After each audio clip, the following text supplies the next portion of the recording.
අයිබාන ඔබ සියලුම දෙනාට අදත් ඔබ කැලෙබින දේශපාලනයේ කතාව සුලිය සමග විශේෂයෙන්ම ගෙවුණු සතියන්තයේ දෙස බලද්දී තවත් තීරණාත්මක දේශපාලන සිදුවීම් රැසක් මැදින් රට ඉදිරියට ගමන් කරමින් සිටින්නේ. ඒ අතර විශේෂයි අද දවසේදී ආතිගරු ජනාධිපතිතුමන් ජාතිය ආමන්ත්‍රණය කළා. ඒ වගේම ඊයේ දවසේදී සමගි ජන බලවේගයේ කොළඹදී විරෝධතාවයක් සංවිධානය කොට තිබුණා. ඒ වගේම මුදල් අමාත්‍යතුමන්ගේ ඉන්දිය සංචාරය අතරතුර ඉන්දියා අග්‍රාමාත්‍යවරයා මුණ ගැසීමට එතුමන්ට අවස්ථාව ලැබුණා. තෙල් සහ ගෑස් පෝලිම් අතරේ තෙල් බෙදා හැරීමේ ක්‍රියාවලියට කිසියම් ආකාරයක බාධාවක් පැනවී තිබෙනවා. ඒ වගේමයි ශ්‍රී ලංකාවේ ප්‍රධානතම ගෑස් සමාගම් දෙකම ආයතන දෙකම තමන්ගේ බෙදා හැරීම් නතර කර බව අද දවසේදී නිවේදනය කළා. මේ සියලු කාරණාවන් අතරින් ඔයාලට අද දවසේ තිබෙන තැනත් හෙට දවසේ ගමන් කරන්නා වූ දිශානතිය පිළිබඳව සංවාද කරන්නටයි අප සූදානම් වන්නේ. මේ කැලෙබින දේශපාලනයේ කතාව සුරිය.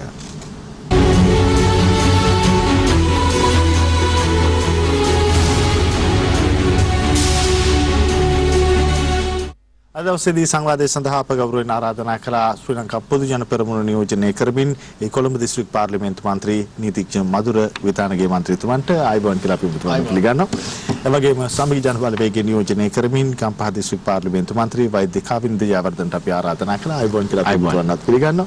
ඒ වගේම ශ්‍රී ලංකා පොදු ජන පෙරමුණ නියෝජනය කරමින් හම්බන්තොට දිස්ත්‍රික් පාර්ලිමේන්තු මන්ත්‍රී වෛද්‍ය උපුල් ගලප්පත්ති මන්ත්‍රීතුමන්ට අපි ආරාධනා කළා. ආයිබෝන් කියලා අපි ඔබතුමාට පිළිගන්නවා. ඒ වගේම ජාතික ජන බලවේගයේ නියෝජනය කරමින් ජාතික ජන බලවේගයේ විධායක ජාතික සභික මහාචාර්ය අනිල් ජයන්ත මහත්මයාට අපි ආරාධනා කළා. ආයිබෝන් කියලා අපි ඔබතුමාට පිළිගන්නා දවසේ සංවාදයට අපි අද දවසේ සංවාද කරන්නේ අද රට පවතින තැන සහ හෙට දවසේදී ගමන් කරන්නා වූ දිශානතිය පිළිබඳව අපේ ආණ්ඩුවේ පාර්ශවයේ නියෝජනය කරමින් මధుර විතානගේ මන්ත්‍රීතුමන්ට ආරාධනා කරනවා සංවාදය ආරම්භ කරන්න. ප්‍රියාල ඇත්තටම ස්තුතිවන්ත වෙනවා අද දවසේ මේ අවස්ථාව ලබා දීම. විශේෂයෙන්ම මේ වන විට සමාජයේ ලොකු අසහනකාරී තත්ත්වයක් ඇති වෙලා තියෙනවා මේ තමන්ගේ අත්‍යවශ්‍ය කාරණා පිළිබඳ ඉෂ්ට කර ගැනීමේ අර්බුදත් එක්ක. ඒ වගේම අපි කෙලින්ම කතා කරනවා නම් අද තියෙන බරපතල ඩොලර් අර්බුදය. ඒතකොට ප්‍රියාල් මේ ඩොලර් අර්බුදය එක රැයෙන් එහෙම නැත්නම් මේ ගිය මාසේ හෝ ඊට පිට මාසේ ආපු කාරණාවක් නෙමෙයි. වසර ගණනාවක් තිස්සේ දශක ගණනාවක් තිස්සේ විවිධ රජයන්ගේ ආර්ථික ප්‍රතිපත්ති රාජ්‍ය ප්‍රතිපත්තිවල අවසාන විග්‍රහය තමයි මේ කොවිඩ් අර්බුදයත් එක්ක පැන නැගුණේ. එතකොට අපිට දැන කතා කරන්න තියෙන්නේ කොවිඩ් අර්බුදය හෝ වෙනම අර්බුදයක් මේ රටේ ඇති වූ අවස්ථාවකදී ඊට මුහුණ දෙන්න පුළුවන් තත්වයට රටේ ඒ රාජ්‍ය යාන්ත්‍රණයේ මූල්‍ය කළමනාකරණය කරලා නැහැ කියන කාරණාව තමයි අපිට කතා කරන්න වෙන්නේ. මොකද අපි මේක තවදුරටත් කතා කළොත් ඕනම කතාවක තියෙනවා අර ජාතක කතාවේ තියෙන ඉතිහාසයේ අතීත කතාව වර්තමාන කතාව සහ අනාගත කතාව. ඒතර අපි මේ දැන් වර්තමාන කතාවේ මේ අද දවස ඊයේ දවස ගැන තමයි කතා කරන්නේ. එතකොට ප්‍රියාල් අපි දැක්ක පසුගිය කාලේ පුරාවටම රජය වර්තමාන රජය උඩුගම් බලා යන වගේ දැවැන්ත මහන්සියක් ගත්ත පහුගිය අවුරුදු දෙකේදී මේ රට මිනිස්සුන් මේ රටේ මිනිස්සුන් බේර ගන්න. දැන් මම මේ නිකන් උදාහරණයක් විදිහට ඔබට කියන්නේ මේ දැන් මේ අර්බුදයේ පැතිකඩවල කොහොමද කියනවා නම් දැන් මේ දින මර්ධනයේට බිය ගන්නවා ආණ්ඩුව විරුද්ධතාව මඩින්න හදනවා කියලා. එතන මේ ආණ්ඩු කුමාර සහෝදරය වගේම සමගි ජන බලවේගයේ සජිත් මහත්තයා මේ වගේ මහා පෙළපාලි ගියා. හරිද? ඒතර එහෙම ගිහිල්ලා මම ඔබට කියන්නේ මේ මොකද මේ අර්බුදයේ කොතනද මේ වර්තමාන තත්ත්වයේ පටන් ගත්තේ කියන එක කොටසක්. එතකොට ඊට පස්සේ කියනවා අහිමි වන සෑම ජීවිතයකට වගයන්න ඕන ආණ්ඩුව කියලා. මර්ධනය කරන්නේ ආණ්ඩුව හදනවා කියන මිනිස්සු පාට බහිනකොට එතකොට ඒ සතියෙම මම ගත්ත මේ කොවිඩ් මේ මධ්‍යස්ථානයේදී නිකුත් කරපු මේ වාර්තාව. එතකොට මරණ 6263යි මෙච්චර එන්නත් කළා දෙන මේ වගේ ලොකු අර්බුදයක රට තියෙන කියලා. එතකොට මේ වගේ දැන් අපි පටන් ගත්ත තැන ගත්තොත් රටේ අපි පටන් ගත්ත මෙන්න මෙහෙම. ආර්ථික වර්ධන වේගය ගත්තොත් මහ බැංකුව දත්ත අනුව 2010 ඉඳන් 2019 වෙනකොට අපි 2015 දී රට බාර දෙනකොට 2014 අපි අවසාන වෙනකොට ආර්ථික වර්ධන වේගය 7.4යි. අපේ බාර ගන්නකොට 2.2යි. ඒතකොට රුපියලේ අවප්‍රමාණය ගත්තොත් එහෙම වසර 10ටම 2005 ඉඳන් 2014 වෙනකම් වසර 10ටම ඩොලර් එක අවප්‍රමාණය වුණේ රුපියල් 30කින්. හැබැයි 2015 ඉඳන් 2019 ඒ කියන්නේ අපි සැප්තැම්බර් මාස වෙනකොට වසර 5ට රුපියල් 42.84න් අවප්‍රමාණය වුණා. ඒකට අර අපි මේ කතාවක් තියෙනවා අර මේ මම අවස්ථා කීපයකින් මතක් කරා මේ අර ලක්ෂ්මී බායි මැතිණිය දැනට දශක 5කට කලින් දල වශයෙන් අවුරුදු 50කට කලින් කිව්වා ආදි මුතුන්මිත්තෝ තම රට දේවල් පිටරට පටවා පිට කාසිය ගත්තා නමුත් අන්තිමේදී නිදියන කොට්ටේ පැදුරත් පිටරටෙන් ගේන තැනට මුහුදට දත නිවන සිද්ධ වුණා කියලා. ඇත්තටම ඒක තමයි උනේ පහුගිය කාලේ බැලුවාම දැන් මම මේක තව සරලව පැහැදිලි කරොත් 2004 දී ඩොලර් බිලියන 2යි තමයි අපේ දලදේශීය නිෂ්පාදනය. ඒතකොට 2014 කට අපි 79.4කට ගෙනාවා.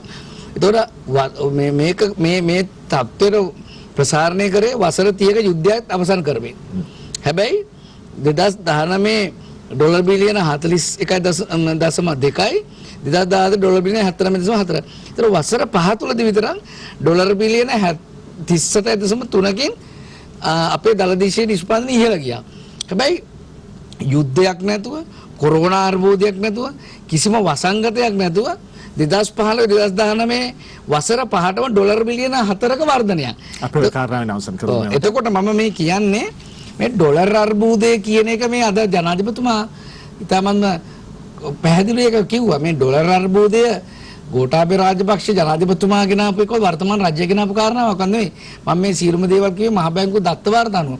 අපිට ප්‍රියාල උදේ නැගිට වෙලේ ඉඳන් අතර ගන්න දත්බුර්සුවේ ඉඳන් නිදා ගන්න තැනට වෙනකන් අපි මේ රටේ භාවිතා කරන භාණ්ඩ හා සේවාවන් ටික බැලුවොත් මේ රටේ ඩොලර් මේ රටෙන් පිටරටට සල්ලි පටවනවා. එහෙම නැත්නම් ඩොලර් එළියට ඇදී යනවා මිස ඩොලර් රටට එන විදිහක් තිබුණේ නැහැ. නමුත් අපේ වර්තමාන රජය ගත රාජ්‍ය ප්‍රතිපත්ති තුල රජය ජනත්වයට පැහැදිලිව අපි මේ අර්බුදය අනාගතේ වෙනවා කියලා දැනගෙන විශේෂම වාහන වගේ යම් කාරණා කීපයක් යම් භාණ්ඩ කීපයක් යම් සේවාවන් භාණ්ඩ අපි නතර කරගත්තා. ඒ ප්‍රතිඵලයක් විදිහට තමයි අද මේ තරමට හරි මෙහෙම කළමනාකරණය වෙන්නේ. නමුත් අපි කනගාටුනේ ඇත්තටම අපිටත් සමාජයට ලොකු අපහසුතාවයකටපත් වෙන අද අත්‍යවශ්‍ය දේවල් විදිහට රටේ සම්පූර්ණ වියදමෙන් 120ක් අපි වියදම් කරන්නේ බලශක්තිය විශේෂයෙන්ම තෙල් වලට. හැබැයි අපි පහුගිය අවුරුදු 5ට රිනියුවබල් එනර්ජි පුනර්ජනනීය ශක්ති නිකන් ලැබෙන හිරු එළිය නිකන් ලැබෙන සුළඟෙන් අඩුම ගන්න මෙගාවොට් 400 500ක් අපිට හදා ගන්න බැරි වුණා. හැබැයි අද පම්පෝරි ගහන ඔය විපක්ෂයේ දේශපාලඥයෝ අඩුම ගන්න කියනවා නම් අපි මේ රට බාර දෙනකොට ගෝඨාභය රාජපක්ෂ ජනාධිපතිතුමාට ආර්ථිකය මෙච්චර තියුනේ ඩොලර් එක මෙහෙම ශක්තිමත් ආර්ථික වර්ධනය මෙහෙමයි. ඒක නිසා අපි බාර දීපු ශක්තිමත් රට තමයි දැන් කඩලා තියෙන කියලා කියන්නේ. ඒ කියන්නේ අන්න ඒ වාක්‍යයත් කියලා විවේචනය කරනවා නම් අර ජනාධිපති කාර්යාලය ඉස්සරහා ඇවිල්ලා මේ කියනවනම් අපි සතුටුයි. හැබැයි එහෙම නැතුව දැන් එහෙම රෙෆරන්ස් එකක් නැහැ නේ. අපි මෙහෙම කරා කියලා මේ එහෙම අපිට පිළිගන්න පුළුවන් තොරතුරක් නැහැ. සම්පූර්ණයෙන්ම රට කඩාවට්ටලා ඉවරලා ඉතාමත් පහළට ආර්ථික වර්ධනය දක්වලා දැන් මේ තත්ත්වය ගැන කිමුල් කඳුළු හෙලන නමුත් අපි ඊළඟ වටේදී මම තවදුරටත් මේක පැහැදිලි කරනවා. සෝතේ ඔබතුමන්ට කාන්ජාර්ධන මන්ත්‍රීතුමනි දැන් ඇත්තටම ඊයේ කොළඹට ඇවිල්ලා මතු කරපු කාරණාවන් වල මුල පටන් ගත්තේ ඔබතුමන්ලා නියෝජනය කරපු විශේෂයෙන්ම යහපාලන රජයේ සමයත් එක්කද? ප්‍රියාල් ප්‍රථම මම ස්තුතිවන්ත වෙනවා ඔබේ නාලිකාවට අද දිනේදී මට ආරාධනා කිරීම පිළිබඳව. විශේෂයෙන්ම පියාල් මම කියන්න කැමති අපේ රටේ මිනිස්සු අද ඉන්නේ පුදුම වේදනාවකින්. පුදුම දුකක් විඳින්නේ. ඒක අපිට අද පේනවා මහපාරට බැස්සාම දැන් මම එනකොටත් ඔරුගොඩවත්ත නාෆ් තෙල් පිරුම් ඉදිරිපිට දැවැන්ත පොලිම එක පැත්තකින් පෙට්‍රල් පොලිම ඒකේ 3 වීල් රථ මොටර් සයිකල් අනිත් පැත්තෙන් ඩීසල් පොලිම ට්‍රක් ලොරි කාර් වෑන් එහා පැත්තෙන් බූලි තියාගෙන ඉන්නවා ලාම්පු තෙල් පොලිම. මේ විදිහට රටේ ජනතාව පුදුම දුකක් විඳිනවා ප්‍රියාල් මේ මොහොත වෙනකොට. එතකොට මේ විදිහට රටේ ජනතාව දුක් විඳිනකොට තමයි මේ රටේ ජනතාව බලය දුන්න ගෝඨාභය රාජපක්ෂ මැතිතුමා ජාතිය අමතන්නේ. තුමා ජාතිය අමතනකොට මම දැක්ක එක මේ කලාකරුවෙක් දාලා තිනවා එතුමාටම කඩේ ගියේ ඒ කලාකරුවා එහෙමම කියලා තිනවා මම කඩේ ගියා මම ඉල්ලීමක් කරනවා මෙතුමාට අද ඉල්ලාස් වෙන්න ජාතිය අමතනකොට කියන්නේ කියලා. කියන්නේ ඒ තරමට මේ රටේ ජනතාවට මේ ආණ්ඩුවේ පාවෙලා තියෙනවා. දැන් මේ පෝලිං වල ඉන්න මිනිස්සු ප්‍රියාල අද ගහ ගන්නවා. හරි පීඩනේ දරා ගන්න බෑ. මම දැක්ක ප්‍රවෘත්ති වල ගෑස් සිලින්ඩරයක් කරන් තව මිනිහ පොළොවට ගහනවා. හරි පැය ගණන් දින ගණන් ආදරණීය මව්වරු නැගණියන් මහා දවාලේ අවුවට පිච්චි රැට මදුරුව තල වැස්සට තෙමි මේ පෝලිං වල ඉන්නවා ගෑස් කොයි මොහොතේ ඉද නොවේයිද කියලා එයා දන්නේ නැහැ. එතකොට එහෙම තත්ත්වයක් තියෙන රටක අනිත් පැත්තේ විදුලිය කපනවා.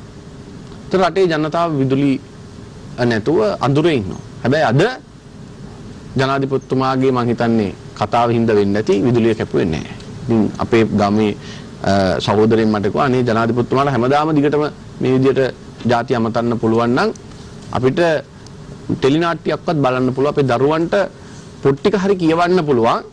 මොකද අපි දැන් අර මේ එදා කුප්පි ලාම්පුවේ ඉතිහාසයට අපි ගිහිල්ලා තියෙනවා කියලා. එමුනි තත්ත්වයක් තියෙද්දි වර්තමාන ජනාධිපතිතුමා මොකද්ද කියන්නේ ප්‍රියා? කියනවා ඩොලර් අර්බුදයක් තියෙනවා කියලා. හත් දෙයනේ ඩොලර් අර්බුදයක් රටේ තියෙනවා නම් මොන කෙන්ගෙඩියටද ඔබතුමාගේ ආණ්ඩුව ඩොලර් මිලියන 9.6ක් අසූචි නැවකට ගෙව්වේ චීනේ. හරි ඩොලර් අර්බුදයක් ජනාධිපතිතුමනි තියෙනවා නම් ඔබේ රජය තුල ඔබේ මහා බැංකුවේ අධිපති කබ්රාල් එයා කොහොමද කියන්නේ මේ රටේ ඩොලර් අර්බුදයක් නැහැ මේ රටේ ඩොලර් තියෙනවා කියලා. එයා කිව්වා. ඒව මාධ්‍යවල දැම්මා. හරි. ඉතින් ඒක නිසා මේ රටට බොරු කිය බොරු මව බොරු හද මේ රටේ මිනිස්සුන් අන්දන් හදනවා නම් ප්‍රියාල් එක ඇඳෙන්නේ නැහැ. ඒ ඇඳුණා. 69 ලක්ෂයක් ඇඳුණා. මම මගේ ආසනේ මීගමු ආසනේ මුන්නක්කරේ මලගේකට ගියා මීට දවස් දෙකකට කලින්. එතන තරුණ පිරිසක් හිටියා දීවරයෝ. එයාට දීවර කර්මාන්තේ කරන්න බෑ. දීවර කර්මාන්තේ සම්පූර්ණයෙන්ම කඩා වැටලා ලාම්පු තෙල් නැහැ, පෙට්‍රල් නැහැ, ඩීසල් නැහැ. මිනිස්සු ඉවරයි. මේ මිනිස්සුන්ගේ ජීවිතේ ඉවරයි. මිනිස්සු හිඟා ගන්නවා. ඒක තරුණෙක් කිව්වා මම පුහුට්ටුවට ඡන්ද දුන්නේ මට පුළුවන් නම් සර් ඇඟිල්ල නෙමෙයි අතම කපා ගන්නවා කියලා. මේ තත්තර මේ රට අද පත්තල ඉවරයි. මිනිස්සු රැවටුණා. හැබැයි තව දුරට මිනිස්සු රැවටෙන්න සූදානම් නැහැ.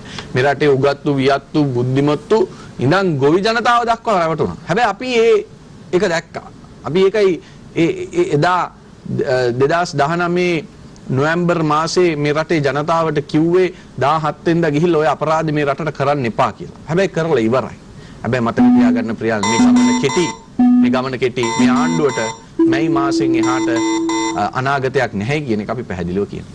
ස්තුතියි ඔබතුමන්ට උපුල්ගලපති මන්ත්‍රීතුමනි දැන් විශේෂයෙන්ම මෙතුමන් වතු කරපු ප්‍රධාන කාරණාවක් තමයි එක පාර්ශවයක සහ විශේෂයෙන්ම ඒ ශේෂ්ඨයන්ට සම්බන්ධ බොහෝ දෙනෙක් කියද්දී ඩොලර් අර්බුදයක් එනවා කියලා ඒ වගේම තෙල් අර්බුදයක් එනවා කියලා අපි දැක්ක ආණ්ඩුව පාර්ශවයෙන් විශේෂයෙන්ම මාධ්‍ය සාකච්ඡාවලදී එහෙම මතුවෙමින් කියනවා නෑ එහෙම ප්‍රශ්නයක් නෑ මේ සියල්ල ස්ථාවරව තියෙනවා කියලා. ඇත්තටම ආණ්ඩුව කල්තියා මේක අඳුනගත්තේ නැද්ද? ප්‍රියාල් බොහොම ස්තුතියි මේ අවස්ථාව ලබා දීම පිළිබඳව.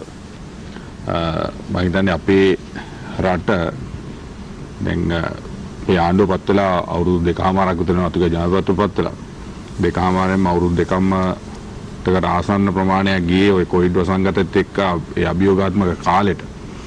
හැබැයි අපිට මේ ආර්ථික අර්බුදය මේ තත්ත්වයට එන්නේ 77 අපේ සිරිමාවුන් මැතිනිය කරපු ඒ දේශීය ආර්ථිකය ගොඩනගන වැඩපිළිවෙල එක්සත් ජාතික පක්ෂ ආණ්ඩුව විසින් ජයාජාදන මැතිතුමා එක දවසින් විනාශ කළ දැම්මා. ඒකට උදාහරණය තමයි 77 කාලේ ඩොලර් එක රුපියල් 7යි ගිවන්න. එදා විවෘත ආර්ථිකය හඳුන්වලා දෙනවත් එක්ක මේක රුපියල් 14 දක්වා ඩොලර් එකේ මිල යනවා. එදා ඉඳලා අද වෙනකන් 200 දැන් 75ට සුවට කිට්ටු වෙලා තියෙනවා. මේක ඇයි වැඩි උනේ? අපි රියල් ඉතාමත්ම හොඳට දේශීය ආර්ථිකය ගොඩනගන්න නැතුව අපි ආනයන මතම යැපිලා ණයට කාලා ඉඳලා ඉන්න જાතියක්. ඒකයි මේ තත්ත්වය උදා වෙන්නේ. මේකට අපි මේ ආණ්ඩුව මේ රටේ ඔක අඳුරගත්ත නිසා තමයි දේශීය ආර්ථික ගොඩනගන වැඩපිළිවෙල අපි රට හමුවේ තියුවේ. ඒ රට හමුවේ තියපු එකට තමයි ජනතාව හැටනමාක්ෂය ඡන්දෙ දුන්නේ. හැබැයි අපිට මේ දේශීය ආර්ථිකය අපි අඳුරගත්තා මේක ගොඩනගාගත්තේ නැති වුණොත් අපි අනිවාර්යයෙන්ම මේ අර්බුදයට යනවා කියලා. හැබැයි කොවිඩ් වසංගතය නිසා මේ අර්බුදය ඉක්මන් වුණා. අපේ ජනතාවට ඒ දුක විඳින්න සිද්ධ වුණා අපේ ආණ්ඩුව ඇතුළතින්. නිසා අපි විශ්වාස කරනවා මේ රට අද වෙනකොට බිලියන 20ක් ආනයනය කරනකොට අපි අපනයනය කරන්නේ බිලියන 12ක විතර. හැම අවුරුද්දෙම බිලියන 8ක විතර අඩුපාඩුවක් සිද්ධ වෙනවා. නමුත් අපි ඒ අඩුපාඩුව පියව ගත්තේ සංචාරක කර්මාන්තයෙන් පිටරට ගිහිල්ලා සේවය කරන අපේ සහෝදර සහෝදරියන්ගෙන් අම්මලා තාත්තලාගෙන් එන මුදලින්. නමුත් කොවිඩ් වසංගතයත් එක්ක පිටරට වැඩ කරන ලක්ෂ 2ක් විතර ලංකාව හොයාගෙන ආවා. ඇයි හේතුව ලංකාව හොයාගෙන ඉන්න? මේ රටේ කොවිඩ් වසංගතයට මුහුණ දෙන විශ්වාස කරන්න පුළුවන් සෞඛ්‍ය සම්පන්න රටක් බිහි කරන්න පුළුවන් ක්‍රමවේදයක් හැදිලා තිබෙච්ච නිසා. එන්නත් කරන වැඩ පිළිවෙල ලෝකේ 6ට ආවෙත් ඒක නිසා තමයි. නිසා අපි ඒ වගකීමත් ඔවුන්ගේ ගත්ත අපේ ඩොලර් ආදායම 60%කින් විතර අඩු වුණා විදේශ ප්‍රේෂණ ටික. ඒ වගේම කොරෝනා වසංගතයත් එක්ක සංචාරක කර්මාන්තේ සම්පූර්ණයෙන් බිඳවැටුණා. එතන එන බිලියන 4-5 අපිට ආවේ නැහැ. නිසා මේ සියල්ලත් එක්ක හැබැයි අපි ගිය අවුරුද්දේ අපිට කියන්න සන්තෝෂයි ප්‍රියාල් ගිය අවුරුද්දේ අපේ අපනයන ආදායම 23%කින් අපේ වැඩි වෙලා තියෙනවා. ඒ අපේ ප්‍රතිපත්තිය නිසා. නැත්නම් 123කින් වැඩි වෙන විදියක් නැහැ නේ. අපනයන ආදායම 123කින් වැඩි වෙන ඩොලර් බිලියන 15ක් විතර අපේ ගිය අවුරුද්දේ අපනයන ආදායම තිබුණා. මේක තමයි අපි ඉස්සරහට අරයි යන්න ඕනේ. මේක තමයි අපි කරන්න ඕනේ. හැබැයි මේ එක්සත් ජාතික පක්ෂය, ඒ වගේම සමගි ජන බලවේගය, ඒ වගේම ජනතා විමුක්ති පෙරමුණේ පාර්ශව මේ කරන්නේ අපේ දේශීය ආර්ථිකය හදන වැඩපිළිවෙල කඩාකප්පල් කරන්න. හැබැයි අපි කොවිඩ් වසංගතයේ කාලේ මෙතුමන්ලගේ නායකතුමාලා කියපු කතන්දර ඔබතුමාලා දන්නවනේ. මේවා හැමදාම මට කියන්න බෑ මේ කාරණා කොවිඩ් වසංගතයේ පුරාම මෙතුමන්ලා නායකයෝ මේ රටේ එන්නත් කරන වැඩපිළිවෙලක් නැහැ කිව්වා. ගෙන්නත් කරන්න ගේන්න වැඩ මේ ක්‍රමයක් නැහැ කිව්වා. ඒ ගෙනාවත් විදින්න ක්‍රමයක් නැහැ කිව්වා. අපේ සෞඛ්‍ය අංශ සියලු දෙනාම යටට දාලා කටයුතු කරා. හැබැයි අදත් කරන්නේ මෙතුමන්ලා මේ රටේ මේ අර්බුදය නිර්මාණය වුණේ අපි නිසායි කියන කාරණේ ජනතාවට ඔප්පු කරන්න යනවා. හැබැයි ජනතාව දන්නවා මේක ඇවිල්ලා පහුගිය අවුරුදු 77 ඉඳලා මේ දක්වා ආණ්ඩු කරපු සියල්ලම මේකට වග කියන්න ඕනේ. ආණ්ඩු කරපු. නිසා අපි ඒ බව අඳුරගත්ත නිසා තමයි මෙතුමන්ලා අද වෙනකොට ඔය විදුලි කැපිල්ල ගැන කියනවා. නමුත් පහුගිය 2015-19 මේ මෙතුමන්ලා හිටියා. ආණ්ඩු කරා. එකට ආණ්ඩු කරේ මෙතුමන්ලා දෙකොල්ල. එකට ආණ්ඩු කළා අඩුම ගානේ මෙගාවොට් එකක් අපේ රටට නිෂ්පාදනය කරන තැනට ගේන්න බැරි වුණා. හැබැයි එහෙම කියන කට්ටිය අද ඇවිල්ලා අපිට මේ ඇත්ත මේ රටේ ආර්ථික අර්බුදයක් තියෙනවා. ඩොලර් අර්බුදයක් තියෙනවා. ඒක නිසා තමයි මේ පෝලිං විදියකට ඇවිල්ලා තියෙන්නේ අපි. හැබැයි මේක ගොඩ එන්නත් අපිට තියෙන ඕනේ වැඩ පිළිවෙල. හැබැයි අපි ඉල්ලා සිටින්නේ මම හැමදාම ඉල්ලා සිටින්නේ ජනතා විමුක්ති පෙරමුණට ඒ වගේම එක්සත් ජාතික පක්ෂයට වැඩ පිළිවෙලක් තියෙනවා. මේ ආර්ථික අර්බුදෙන් අපිට එහා ගිහිල්ලා වැඩ පිළිවෙලක් තියෙනවා නම් ඒ වැඩ පිළිවෙල අපිට දිරපත් කරන්න. එක්ක රටට දෙන්න, ජනතාවට දෙන්න. ඒක ජනතාවගෙන් අපි ඉල්ල ගන්න. නමුත් කිසිම ඒ ගැන වැඩ පිළිවෙලක් කියන්නේ නැතුව සිස්ටම් චේන්ජ් එකක් ගැන කිය ඒ හරහා වැඩ පිළිවෙලක් කියන්නේ නැතුව මේ කට්ටිය ජනතාව අන්දමින් මේ බොරදියේ මාළු බාන තත්ත්වයට පත් වෙලා තියෙනවා. මේ ජනතාවගේ මේ මතින් යුද්ධ කාලෙත් අපි දන්නවා මෙතුමන්ලගේ හැසිරීම කොලි කිලිනොත් කියනකොට මොකද්ද මේ මැදවත් යනවා කියලා කිව්වා. ඒ කාරණා අපි දන්නවා. හැබැයි මේ රටේ ජනතාව විශ්වාස කරන අධික ජනපතිතුමා ජාති අමතමින් කරපු කතාව. අපි අවසන් කරමු මේ කතාවත් එක්ක මේ අපි අවංකව රට පාලනය කරනවා. අපි කිසිම වරප්‍රසාදයක් අද වෙනකොට පාර්ලිමේන්තු මන්ත්‍රීවරු ලබාගෙන නැහැ. අපි මේ රටේ ජනතාවත් එක්ක අපි එකට හිටගෙන ඉන්නවා. කොවිඩ් වසංගතය සාර්ථකව මැඩලෙව්වා. දැන් ආර්ථික අර්බුදය ඉස්සරහදී මැඩලවන්න පුළුවන් වටපිටාවක් ඒ සඳහා ප්‍රතිපත්තියක් අපිට තියෙනවා. ඒ ප්‍රතිපත්තිය ඔස්සේ මේ ඉස්සරහට රයි යනවා කියන වගකීමෙන් කියමින් ස්තුතියි. ජයන්ත මහාචාර්යතුමනි දැන් විශේෂයෙන් මෙතුමන් මතු කරන කාරණාවක් තමයි රජය දැන් ආනයනයන් අඩු කරමින් අපනයනයන් වැඩි කරගනිමින් ඉන්නවා. දැන් විශේෂයෙන්ම අපි දන්නා තරමින් ඔබතුමන් නියෝජනය කරන ජාතික ජනබලවේගය තුරත් තියෙන බලාපොරොත්තුව තමයි දේශීය නිෂ්පාදනත් එක්ක ආනයන අඩු කරලා අපනයනයන් වැඩි කරන එක. එහෙම බැලුවට පස්සේ මේ යන ගමන සුබවාදී ගමනක් නෙමෙයිද? බොහොමත්ම ස්තුතියි මට ආරාධනා කිරීම පිළිබඳව. ඇත්තටම දැන් මේ සංඛ්‍යා දත් එක්ක ගත්තාම පළමුවට මම මේක නිවැරදි කරන්න ඕනේ. අපි බොහෝ දුරට ඉදිරිපත් කරන්නේ අපේ පාර්ශවයට අදාළ කාරණේ නිසා දැන් අපනයන වැඩිවීම වැඩි වෙලා තියෙනවා. හැබැයි අපි එතෙන්දි කිව්වේ නෑ ඊට වඩා වැඩි වේගයකින් ආනයන වැඩි වෙලා තියෙනවා 2021. දැන් 2021 කියන්නේ මම කියන්නේ දැන් මේ සංඛ්‍යා දත්තත් එක්ක ඕනකට පැටලෙන්න අවශ්‍ය වෙන්නේ නැහැ. 2021 යම් ආකාරයක ආනයන පාලනය කරයි කිව්ව මේ ඩොලර් ඉතිරි කරගන්න ක්‍රමවේද ගත්තයි කිව්ව ආණ්ඩුවක් යටතේ ආනයන වඩා වැඩි වේගයකින් අපනයන වලට වඩා වැඩි වේගයකින් ආනයන වැඩි වෙලා. ඉතින් මම ඩොලර් අර්බුදයට එන්නම්. ඊට කලින් මම විශේෂයෙන් මහ ජනතාවට කියන්න කැමති අපි මේ කියන කතා විවිධ පාර්ශවවලින් කියන කතන්දර වල පැටලෙනවත් එක්කම ඔබට සිද්ධ වෙනවා මෙහි ඇත්ත ප්‍රශ්නයක් තියෙන තැන හොයාගන්න. ඒ ඇත්ත ප්‍රශ්නේ තියෙන තැන හොයාගත්තේ නැත්නම් මේකට විසඳුමක් හොයනවා වෙනුවට වෙන්නේ ඊළඟ ඡන්දයකදී ඊළඟ තත්වයකදී තවත් අමාරුවක වැටීමක්. ඇත්තටම මේ අපිට පෙනෙන්නේ මතු පිට මේ ඇත්ත ප්‍රශ්නේ නෙවෙයි. මේ ගෑස් හිඟවීම, ඩොලර් අර්බුදය, බඩු හිඟවීම, විවිධ ආකාරයේ මහ ජනතාව පිළන ඒ වගේම දේශපාලනයේදී උපක්‍රමශීලී මේගොල්ලෝ දැනුවත් හෝ නොදැනුවත් හෝ මේ ක්‍රමයේ රැක ගැනීම සඳහා ප්‍රශ්නය පුද්ගලයෙකුට දෙන්නෙකුට ලඝු කරනවා. ඒ නිසා මේ දවස්වල මම නම් කියන්න කැමති නෑ සියල්ල මෙන්න මේ අහවලාය කියන තන ආණ්ඩු පාර්ශ්වයෙන් වෙනවා. ඒ කරන්නේම උපක්‍රමශීලීව මෙන්න මේ මතු පිටට වෙන සිම්ප්ටම්ස් මේවා ප්‍රශ්නේ නෙමෙයි තියෙන සිම්ප්ටම්ස් වලට තව අවුරුද්දක් දෙකක් ගිහිලා කියන්න බලන්න මේ ඇමතිව අපි අයින් කරනවා මෙයාව අයින් කළා මෙයාව රීප්ලේස් කරනවා අපි බඩු පොලිම අයින් කළා. ඉතින් අර කලින් තිබිච්ච තත්ත්වෙමයි. කොහෙද ප්‍රශ්න ටික තියෙන්නේ? ප්‍රශ්න ටික තියෙන්නේ අද විවෘතව මොන දේශපාලන මතයක් දරුවත් හරියට හොයලා බැලුවොත් මේ අනුගමනය කරන දූෂිත දේශපාලන යාන්ත්‍රණයක් තියෙනවා. ඒ දූෂිත දේශපාලන යාන්ත්‍රණයෙන් පෝෂණය වෙන ප්‍රජාතන්ත්‍ර විරෝධී ආර්ථිකයක් තියෙනවා. ඒ ප්‍රජාතන්ත්‍ර විරෝධී ආර්ථිකය ඇතුලේ දාතික ධනය උඩට එන්නේ නැහැ. දෙන්නෙකුට තුන් දෙනෙකුට උපයන්න පුළුවන්. දැන් මේ අර්බුදකාරී තත්ත්වයම අරන් බලන්න ලංකාවේ විශ්ලේෂණයක් කරපුවාම ඊටාම අතලොස්සකට ධනය වැඩි වෙලා තියෙනවා. එහෙම වෙන්න බෑ. ඒ නිසා තමයි මේ සෞභාග්‍යයේ දැක්මෙන් සෞභාග්‍යය ඇත්තටම උදා වෙලා තියෙනවා කීප දෙනෙකුට. නිසා මෙන්න මේ ප්‍රශ්නය බේරා ගන්න නම් මේ ආර්ථික ක්‍රමයේ ඇතුලේ කිහිප දෙනෙක් පෝසත් වෙන ක්‍රමයේදී ඒක වසන් කරනවා මහ ජනතාවගෙන්. ප්‍රශ්නේ තියෙන්නේ එතන නෙමෙයි. එතන තමයි ප්‍රශ්නේ තියෙන්නේ. ඒක දූෂිතයි. ඒක ඇතුලේ ජාතික නිෂ්පාදනය උඩට ගන්න බෑ. ඒ හැමතිස්සෙම ගැටුම්. ඒගොල්ලන්ට අවශ්‍ය වෙන්නේ නැහැ රටේ තියෙන සම්පත් ටික හරියට කළමනාකරණය කරලා මහ ජනතාවට අවශ්‍ය කරන භාණ්ඩය නිෂ්පාදනය කරන්න. හැබැයි ඒ වෙනුවට අවස්ථාවාදීව වෙළඳපොලේ නිර්මාණය වෙන දෙයකින් ලාභය උපයන්න පෙළවෙනවා. මම ඒක උදාහරණයක් කියන්නම්. ගෑස් පිළිබඳ ප්‍රශ්නේ තියෙනවා. අද සමහර අය ගෑස් හිඟේ තියෙනවා. ගෑස් වල ක්වොලිටිය ගුණත්වය පිළිබඳ ප්‍රශ්නයක් මතු කරනවා. ඒතර ක්වොලිටිය පිළිබඳ ප්‍රශ්නයක් තියෙනවා නම් ආණ්ඩුවක වගකීම් බවට පත් වෙන්නේ ගෑස් ලබා දීම ඉහළ ගුණත්වයෙන්.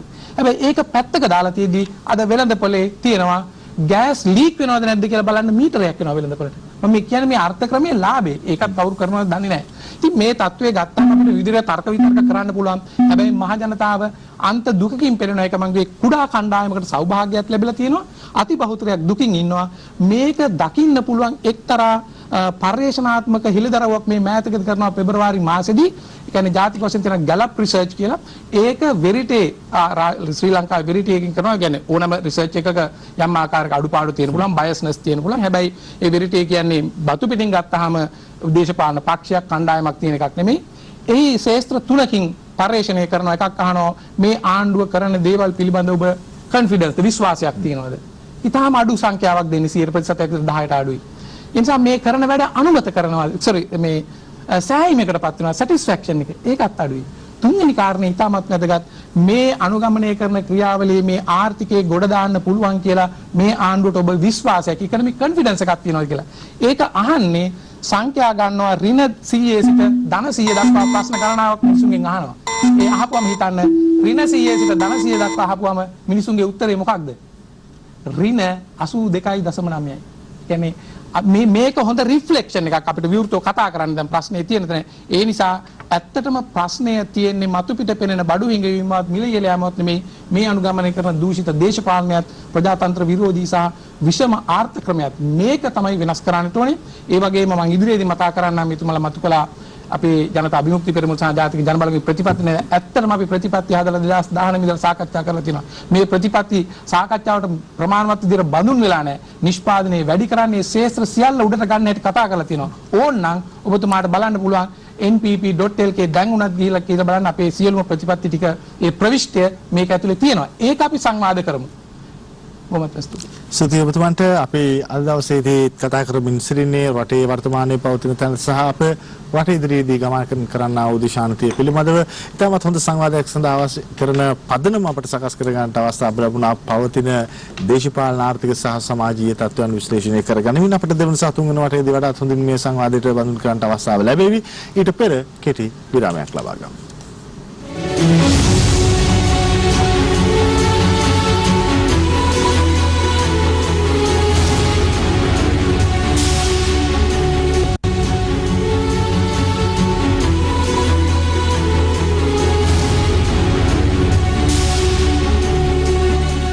ඔබ යාලිත් කලම්බිර දේශපාලනයේ කතාව සුලිය සමග අප දෙවන වටේ ආරම්භ කරන්නට බලාපොරොත්තු වන්නේ. දෙවන වටේ තුර විශේෂයෙන්ම සංවාදාත්මකවයි වටේ ඉදිරියට ගමන් කරන්නේ. කිසියම් සභිකයෙකු අදහස් දක්වන විට ඒ අදහසක් පිළිබඳ අතුරු ප්‍රශ්නයක් තිබෙනවා නම් මේ මොහොතේම නගා ඊට පිළිතුරු ලබා ගන්නට පුළුවන්. අපි විශේෂයෙන්ම සිහිපත් කරන අය බාධා කිරීමක් හෝ දිගින් දිගට ප්‍රශ්න කිරීමක් බවට පත් කොට නොගෙන වඩාත් සරලව සහ පැහැදිලිව අදහස් දක්වන්නට අදහස් දක්වීම ඊට තබමින් ඒ කාර්යය ඉටු කරාවිය කියලා. එhmenan අපි දෙවන වටේට ආරම්භ කරන්න මధుරේ තානගේ මන්ත්‍රීතුමාට ආරාධනා කරා. ප්‍රියා මේ ඇත්තටම අපේ කාවින්ද සහෝදරයා කිව්ව විදිහට දැන් අපි මේ අද දවසේ ඊයේ දවසේ විපක්ෂ නායකතුමාත් රටේ ජනාධිපතිතුමාත් කරපු කතා දෙක බැලුවට පස්සේ ඇත්තටම මේ ජනාධිපතිතුමා අවංකවම මේ තියෙන තත්ත්වය ගැන ක්‍රයිසිස් එක ගැන ඉතාමත්ම මනවින් පැහැදිලි කරලා ඒක මම හිතන්නේ මේ අද අපි මේ කතා කරන සාකච්ඡාවලත් ඒ අපි මතුවෙන කාරණාත් ඒ වගේම තොරතුරු දත්ත විශ්ලේෂණ සහ අනාගතයේදී ඉතුමා කරන්න යන වැඩ පිළිවෙල සහ රටේ ජනතාවගෙන් යම්කිසි ඉල්ලීමකුත් කරා මේ වෙලාවේ පොඩ්ඩක් ඒ රාජ්‍යත් එක්ක වැඩ කරන ඕන විදිහ ගැන. නමුත් සජිත් ප්‍රේමදාස මහත්තයා ඉතා පැහැදිලිවම තමන්ගේ ස්ථානය ආරක්ෂා කර ගැනීමේ සටනක් තමයි ඊයේ කරේ කියන එක පැහැදිලි වෙන්නේ. එතුමාගේ ජනාධිපති ලේකම් කාර්යාලය ඉස්සරහ කරන කතාවේදී එතුමා කියනවා මේ කුමන්ත්‍රණකාරයෝ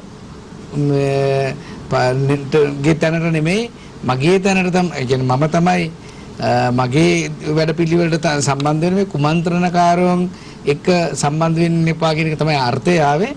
චම්පික රණවක මහත්තයා පිටිපස්සේ තියාගෙන කිව්වේ චම්පික රණවක මහත්තයා ඉස්සරහටවත් එන්න දුන්නේ නැහැ. මොකද සම්පූර්ණයෙන්ම ඒ බලමුළුව ඉස්සරහ තියාගෙන පිටිපස්සට දැනෙන විදිහට කිව්වේ. ඒක මොකද ඇත්තටම ඉතා පැහැදිලිවම අපිට පේනවා මෙතන මේ ඒ අභ්‍යන්තර අර්බුදය තුළ තමන්ගේ ස්ථානය වෙනුවෙන් මේ දැවැන්ත සමාජීය අර්බුදයක් තියෙන වෙලාවේ විශේෂයෙන්ම ඉන්ධන අර්බුදයක් තියෙන වෙලාවේ මේ වගේ යම්කිසි පිරිසක් කොළඹට ගෙනගෙන ගැන ඒ වගේම අපි බලාපොරොත්තු වෙන අතර විශාල සෙනගක් ඇවිල්ලා මේ කොළඹ අක්‍රිය වෙනවා කියලා. නමුත් එහෙම දෙයක් වුණේ නැහැ. ඉතා පැහැදිලිව මේ පක්ෂයේ අර්බුදය තුළ නායකත්වයට එන අභියෝග පිළිබඳ ඒ කණ්ඩායමට තියෙන නොසන්සුන්තාවය ඒ වගේම මේ ප්‍රශ්නය සමනයපත් කර ගැනීමට කරපු උත්සාහයක තමයි ඒක පේන්නේ. එහෙම නැතුව රටට පැහැදිලිවම පණිවිඩයක් දෙන්න. එහෙම නැත්නම් තමන් අර දැන් වෙනත් විපක්ෂ කණ්ඩායම් මන්තම මේ දැන් ජනාධිපතිතුමාද පණිවිඩයක් දුන්නාද? පැහැදිලිද මේ කතාවේ ඕන එකින් එකට මම අනේ කියන්න මම ඔබතුමාට කියන ඇත්තට මගේ වෙලාව නාස්ති කරන්න බෑ. නමුත් මේ ඉතා පැහැදිලිව එතුමා මේ කියන්නේ මේ කතාව සම්පූර්ණයෙන්ම මේ ඇවිල්ලා ට්‍රාන්ස්ක්‍රිප්ට් වෙලා මේ දැන් මේ ඇවිල්ලා තිනවා. ඒ කතාව නෑ කාමද ඒ කතාවයි සජිත් මහත්තයා කතාවේ සංසන්දනය ගෝඨාභය රාජපක්ෂ මහත්තයානේ සජිත් මහත්තයා නෙමෙයිනේ. නෑ සංසන්දනය කරාම දැන් අපි ඊයේ ආවේ රටට ඉදිරි දැක්ම ගැන ආර්ථිකය ගැන දර්ශනයක් ගැන ප්‍රතිපත්තියක් ගැන රටේ ජනතාවට දැනුම් දීලා මේක ඉදිරියට ගෙනියන විදිය ගැන මම මේ කල්පනා කතා කරන විතර නෙමෙයි ඒකට වැඩි වෙලාවක් නාස්ති කරන්න හොඳ නැහැ සජිත් මහත්තයා කතාවලට. ඊළඟට මම අර කලින් කිව්වා වගේ පසුගිය දැන් අපේ රජය බාර ගන්නකොට මේ තියෙන අර්බුදය ඉතා පැහැදිලිවම මේ තරම් දැක්කේ නැහැ. මොකද 2019 නොවැම්බර් මාසෙ වෙනකොට අර සෞභාග්‍ය දැක්ම හදනකොට මේ ගෝලීය වසංගතේවත් එහෙම නැත්නම් මේ වෙනකොට ලෝකේ මතුවී තිබෙන මේ අර්බුදය ගැන අදහසක් තිබුණේ නැහැ.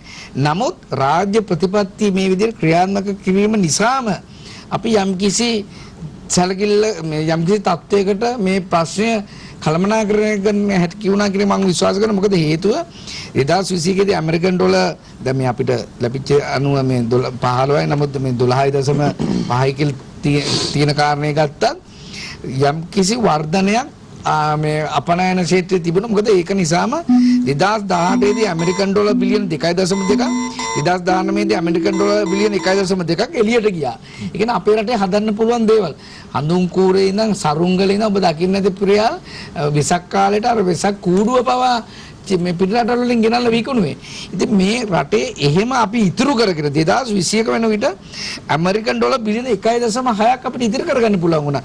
ඒක ලොකු ජයග්‍රහණයක් විතර අපි දකින්න. මොකද දැන් මම මේ තව තොරතුරක් ගත්තා 2021 දෙසැම්බර් මාසෙ විතරක් අපි ඩොලර් බිලියන 2ක් හොයාගෙන දෙන විසිතුරු මසුන් අපනයන එක. දැන් මම මේ වැඩසටහන බලගෙන තරුණයින්ට කියනවා මෙහෙම කාරණාවක්. මොකද හේතුව අපි තර්ක කරන්න පුළුවන්. අපිට ඇත්තටම අරයාගේ වැරදි මෙයාගේ වැරදි ඒවත් අපි කතා කරන්න ඕන. නමුත් ඊට සාපේක්ෂව අපි මේ වෙලාවේ මේ රටේ ව්‍යවසායකව ආරක්ෂා කරගෙන නිෂ්පාදනය ශක්තිමත් කරගෙන මේ අර්බුදයට මුහුණ දෙනවා හැර මේක ගැන විවේචනය කර අපේ තියෙන මේ කාලේ විනාශ කරගෙන වැඩක් නැහැ. මොකද හේතුව අපි එතනට ගියේ නැත්තම් මේ ගෝලීය මේ වෙනකොට මතුවෙන මේ දැවැන්ත අර්බුද විශේෂයෙන්ම අද වෙන විට දැවැන්ත විදියට ලෝකේ රටවල් අතර යුද්ධමය තත්ත්වයක් වර්ධනය වෙලා තියෙන. හැබැයි මේ යුද්ධය ආයුධ වලින් නැවතුණත් ප්‍රියාල් මේ ආයුධ වලින් සන්නද්ධතාවය නැති වුණත් අනාගතයේදී මේ රටවල් අතර තියෙන මේ ගැටුම අද මම දැක්කා රුසියාව සහ චීනය මුදල් භාවිතය සහ යම් මේ කාරණා සම්බන්ධයෙන් ගිවිසුම් ගත වෙන තත්ත්වයක් ඇතුළත තියෙනවා. අද වෙනුවට ලෝකේ පැහැදිලිවම පිළ දෙකකට බෙදෙන තත්ත්වයක් උදා වෙලා තියෙනවා. ඉතින් මේ තුල අපි තවත් අර්බුද වලට යන්න පුළුවන්. ඒක නිසා මම විශේෂයෙන්ම කියන්නේ ආනයනය අඩු කරලා ඒ ආනයන වලට ආදේශන වැඩි කරලා අපනයන වැඩි කිරීම, යෝගම නිෂ්පාදන ක්‍රියාවලිය වැඩි කිරීම, මේ ගෝලීය අර්බුදය තුළ අපිට දෙන ලෝකයේ දෙන අවස්ථා වැඩි කිරීම, වගේ දැනුම කේන්ද්‍රීය කරගත් තත්ත්වයක් අපි දියුණු කිරීම, වගේම වෘත්තීය මට්ටමේ පුහුණු කරපු මිනිස්සු ටිකක් අපි පිටරටට යවලා වැඩියෙන් ඩොලර් ගන්න, එහෙම නැත්නම් මේ ගෘහ සේවිකාවන් යවලා ඩොලර් ගන්නවා වෙනුවට ලෝකයේ මේ වෙලාවේ මේ මතුවෙලා තියෙන අවස්ථාවන්. ඒ වගේම මම විශේෂයෙන්ම අවසාන වතාවට කියන්න ඕන අපේ රට විශාල මුදලක් එළියට යනවා බංග්ලාදේශයට, නේපාලයට මේ විදේශ විශ්වවිද්‍යාලවල ඉගෙන ගන්න කියලා. ඇත්තටම අපි පහුගිය කාලේ මේ පක්ෂ ભેදකින් තොරව ඒක ගැනත් අපි සාකච්ඡාවක් ඇති කරන්න. මොකද හේතුව අද දෙමාපියෝ තමන්ගේ ඉඩකඩම් විකුණලා ඩොලර් එළියට යවනවා දරුවන්ට උගන්වන්න. හැබැයි ඒ විශ්වවිද්‍යාල වලට වඩා හොඳ විශ්වවිද්‍යාල පද්ධතියක් අපිට මේ ගොඩනගා ගන්න පුළුවන්. ඉතින් අපි මෙන්න මේ වගේ අපිට නැති වෙච්ච අවස්ථාවන් වහාම ක්‍රියාත්මක කරන්න ඕනේ. එහෙම නැතුව ජනප්‍රිය සටන් පාට කියමින් උද්ඝෝෂණ කරමින් ඒවා කඩාකප්පල් කරලා වැඩක් නැහැ. සුදී ඔබතුමන්ට කාන්ති ජයවර්ධන මන්ත්‍රීතුමනි දැන් එතුමන් ප්‍රකාශ කරන්නේ රජය මේ තියෙන සියලුම අභියෝග ජයග්‍රහණය කරමින් නිවැරදි මාවතකට ඇවිල්ලා තියෙනවා. රටේ ආර්ථිකය නිවැරදි දිශාවට ගෙන යාම සඳහා අවශ්‍ය කරන මූලික පදනම දමාගෙන ඉන්නවා කියන කාරණා. ඔබතුමන්ලට එහෙම කාරණාවක් වෙන්නේ නැද්ද? ඔව් ප්‍රියාල්, මම හිතන්නේ රජය සියලුම අභියෝග ජයග්‍රහණය කරලා තියෙනවා නම් මම හිතන්නේ මේ රටේ ජනතාව බඩගින්න ඉන්න ඕනේ නැහැ. මම හිතන්නේ කවුරුත් පෝලිං වල ඉන්න ඕනේ නැහැ. දැන් සාමාන්‍යයෙන් අපිට ඉස්සර නම් කෝල් එකක් ඉන්නේ රස්සාවක් ගන්න, පාසලකට දරුවෙක් දාගන්න, උසස් වීමක් යම් කිසි උදව්වක් කරන්න, මාරු වීමකට උදව්වක් කරන්න. එහෙම තමයි සාමාන්‍ය මිනිස්සු මහජන දිනයකට උනත් ඇවිල්ලා කතා කරන්නේ. දැන් අද මේ රටේ මිනිස්සු කතා කරන්නේ මොකද්ද? මන්ත්‍රීතුමා අපිට ගෑස් සිලින්ඩරයක් ගන්න පුළුවන් තැනක් තියෙනවද? තෙල් ටිකක් ගහ ගන්න පුළුවන් තැනක් තියෙනවද? සිමෙන්ති කොටයක් ගන්න පුළුවන් තැනක් තියෙනවද? අද විදුලිය කපන්නේ කීයටද? වතුර කපන්නේ කීයටද? මේ විදිහට මිනිස්සු අන්ත අසරණ වෙලා තියෙන්නේ. ඒතර නෙමෙයි දේශීය ආර්ථිකය ගැන කතා කරනකොට ප්‍රියාල්, අද මේ රටේ දේශීය ආර්ථිකයට මොකද වෙලා තියෙන්නේ? අද හාලුත් පිටරටින් ගෙනන තත්ත්වයටපත් වෙලා. අද සමස්ත ගොවියා මහා පාරට ඇදගෙන වැටලා. අපි එදා ගොවියාගේ ප්‍රශ්නේ කතා කරනකොට කොහොම මේක දේශපාලනීකරණය කරනවා කියලා. හැබැයි දේශපාලනීකරණය කරලාද තියෙන්නේ අද? සමස්ත ගොවි ප්‍රජාවගේම ආර්ථිකය කඩාගෙන වැටලා. අද අනුරාධපුර පොළොන්නරුව පැත්තට යන්න අවශ්‍ය වෙන්නේ නැහැ. නුවරඑළිය මස්කෙලිය පැත්තට යන්න අවශ්‍ය වෙන්නේ නැහැ. අද කඩමණ්ඩියට ගියාපුවාම එදා ගොවියා කියපු දේ අද ඔප්පු වෙලා තියෙනවා. අද භාණ්ඩ මිල ඉහළ ගිහිලා තියෙනවා. හාල් ටික ගන්න පුළුවන් ද 150න් පහළට ගන්න බෑ. හරි 200ට හාල් කිලෝ ගිහිලා තියෙනවා. එතකොට මේ රටේ බලය තහවුරු කරගත්තේ හාල් මාෆියාව විනාශ කරනවා. ඒ වගේම බත බුලතින් මේ රට ස්වයංපෝෂිත කරනවා කියලා. හැබැයි අද මොකද වෙලා තියෙන්නේ? හාල් ටිකත් අපි ඉන්දියාවෙන් චීනෙන් සල්ලි වලට ගේන තත්ත්වයටපත් වෙලා අද අපි මේ රටේ තියෙන ඩොලර් ටිකත් පිටරට අරින්න වෙලා. ඒක දෙපැත්තකින් බලන්න. එක පැත්තකින් හෙක්ටරයකට 50000 ගාණක් ගෙවන්න ඕනේ. අනිත් පැත්තෙන් හාල් ටික පිටරටින් ගෙවන්න ඕනේ. ගේන්න ඕනේ. මේකට ඩොලර් ගෙවන්න ඕනේ. එතකොට මේ රටේ අහිංසක බදු ගෙවන ජනතාවගේ බදු මුදල් නෙමෙයිද මේ විදිහට අවභාවිතා වෙන්නේ? එක පැත්තකින් වෙනකොට මේ ආණ්ඩුවේ දැක්ම මොකද්ද? මේ ආණ්ඩුවේ මුදල් ඇමතිවරයා, මහ බැංකුවේ අධිපතිවරයා පුනා කිව්වේ IMF එකට අපි යන්නේ නැහැ. අපි ලෝක බැංකුවට යන්නේ නැහැ. හරි මේකනේ කිව්වේ ජාත්‍යන්තර මූල්‍ය අර්බුදයට යන්නේ නැහැ කියලා කිව්වනේ. දැන් කකුල් දෙකෙන් වැටිලා දන ගහලා ලෙව කාලා බැගෑපත්තලා මේ ඉදිරියට ගිහිල්ලා ඉන්නවා. ඒ පොඩි අතුරු ප්‍රශ්න මම ඔබතුමන්ට එකට අතරේ කාලයක් දෙන්න දැන් එතකොට ඔවුන් මේ කිසියම් ආකාරයක ඉලක්කයක් එක්ක නෙමෙයි දේ ගමන යමින්. මොකක්ද ඉලක්කය? ඒ දැක්මක් තියෙනවා නම් වැඩපිළිවෙලක් තියෙනවා නම් ප්‍රියල් එක කියන්න ඕනේ. අපි යන්නේ නැහැ. අපි ධන ගහන්නේ නැහැ. අපිට මේ IMF එක එහෙම නැත්නම් ලෝක මූල්‍ය අරමුදල අවශ්‍ය නැහැ. ලෝක බැංකුව අවශ්‍ය නැහැ කියපු අය හොම්බ බිම යනුනම දුවගෙන දුවනවා ලෝක බැංකුව ගාවට. අපි ඩොලරේ අතාරින්නේ නැහැ. අපි ඩොලරේ අල්ලගෙන ඉන්නවා කියලා මේ අය IMF එකේ ලොකු මහත්තුරු අපේ නායකයන් හම්බෙලා සාකච්ඡා කරේ. හරි. ඇත්තටම මේ හරි. ඒ කියන්නේ එහෙම වාදයක් නෙමෙයි මම කියන්නේ. බොහොම ස්තුතියි. නමුත් එතකොට නෑ හරි. මේක රටේ ජනතාව තීරණය කරයිනේ. හරි මේ ලොකු කොහොමද කටයුතු කරන්න කියලා හිඟා කනකොට මොන ලොකුකන්ද හරිද? ගිහිල්ලා ඉන්දියාවෙන් ඩොලර් බිලියන 2.4ක් මේ මාස දෙකට හිඟා කෑවා. මේ මාස දෙකට.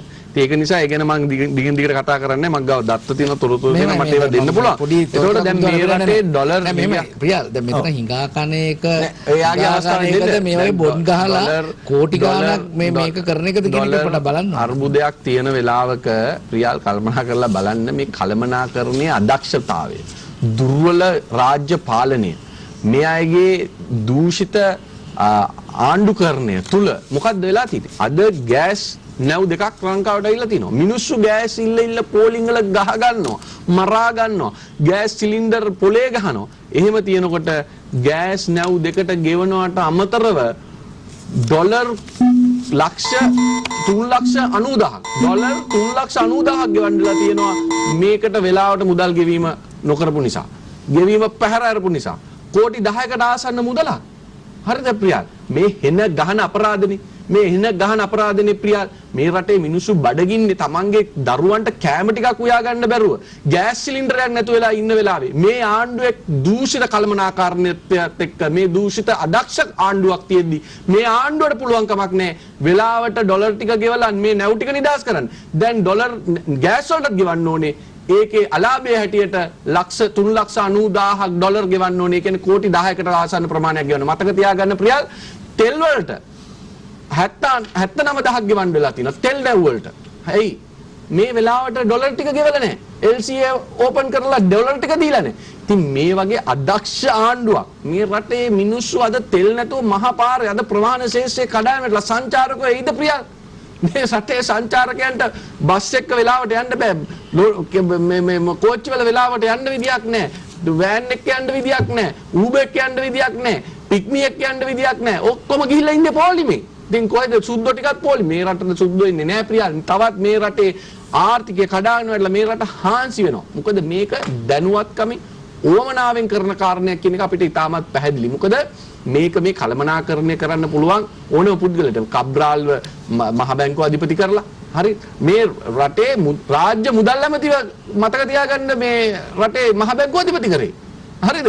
මේ රටේ මිනිස්සු ඉස්සරහට ඇත්තටම මේ දේශපාලඥයින් ගියොත් මේ අයට දකින්න පුළුවන් මේ රටේ ජනතාවගේ පීඩනේ මතක තියාගන්න ප්‍රියල් මේකේ මට තියෙන බය මේ දැන් ඔය ෂෙඩ් ඉස්සරහා ගහගන්න ගෑස් සිලින්ඩර් එක ගෑස් පෝලිං වල ගහගන්න මිනිස්සු හෙට අනිද්දාට මහපාර ගහගන්න පටන් ගන්නවා. අපි දැක්ක දැන් අද ප්‍රවෘත්ති වල බලන්න මහපාරේ එන ඒ පීඩනය දරා ගන්න බෑ. එන වාහන රියදුරුත් එක්ක ගහගන්න තත්ත්වයටපත් වෙලා තියෙනවා.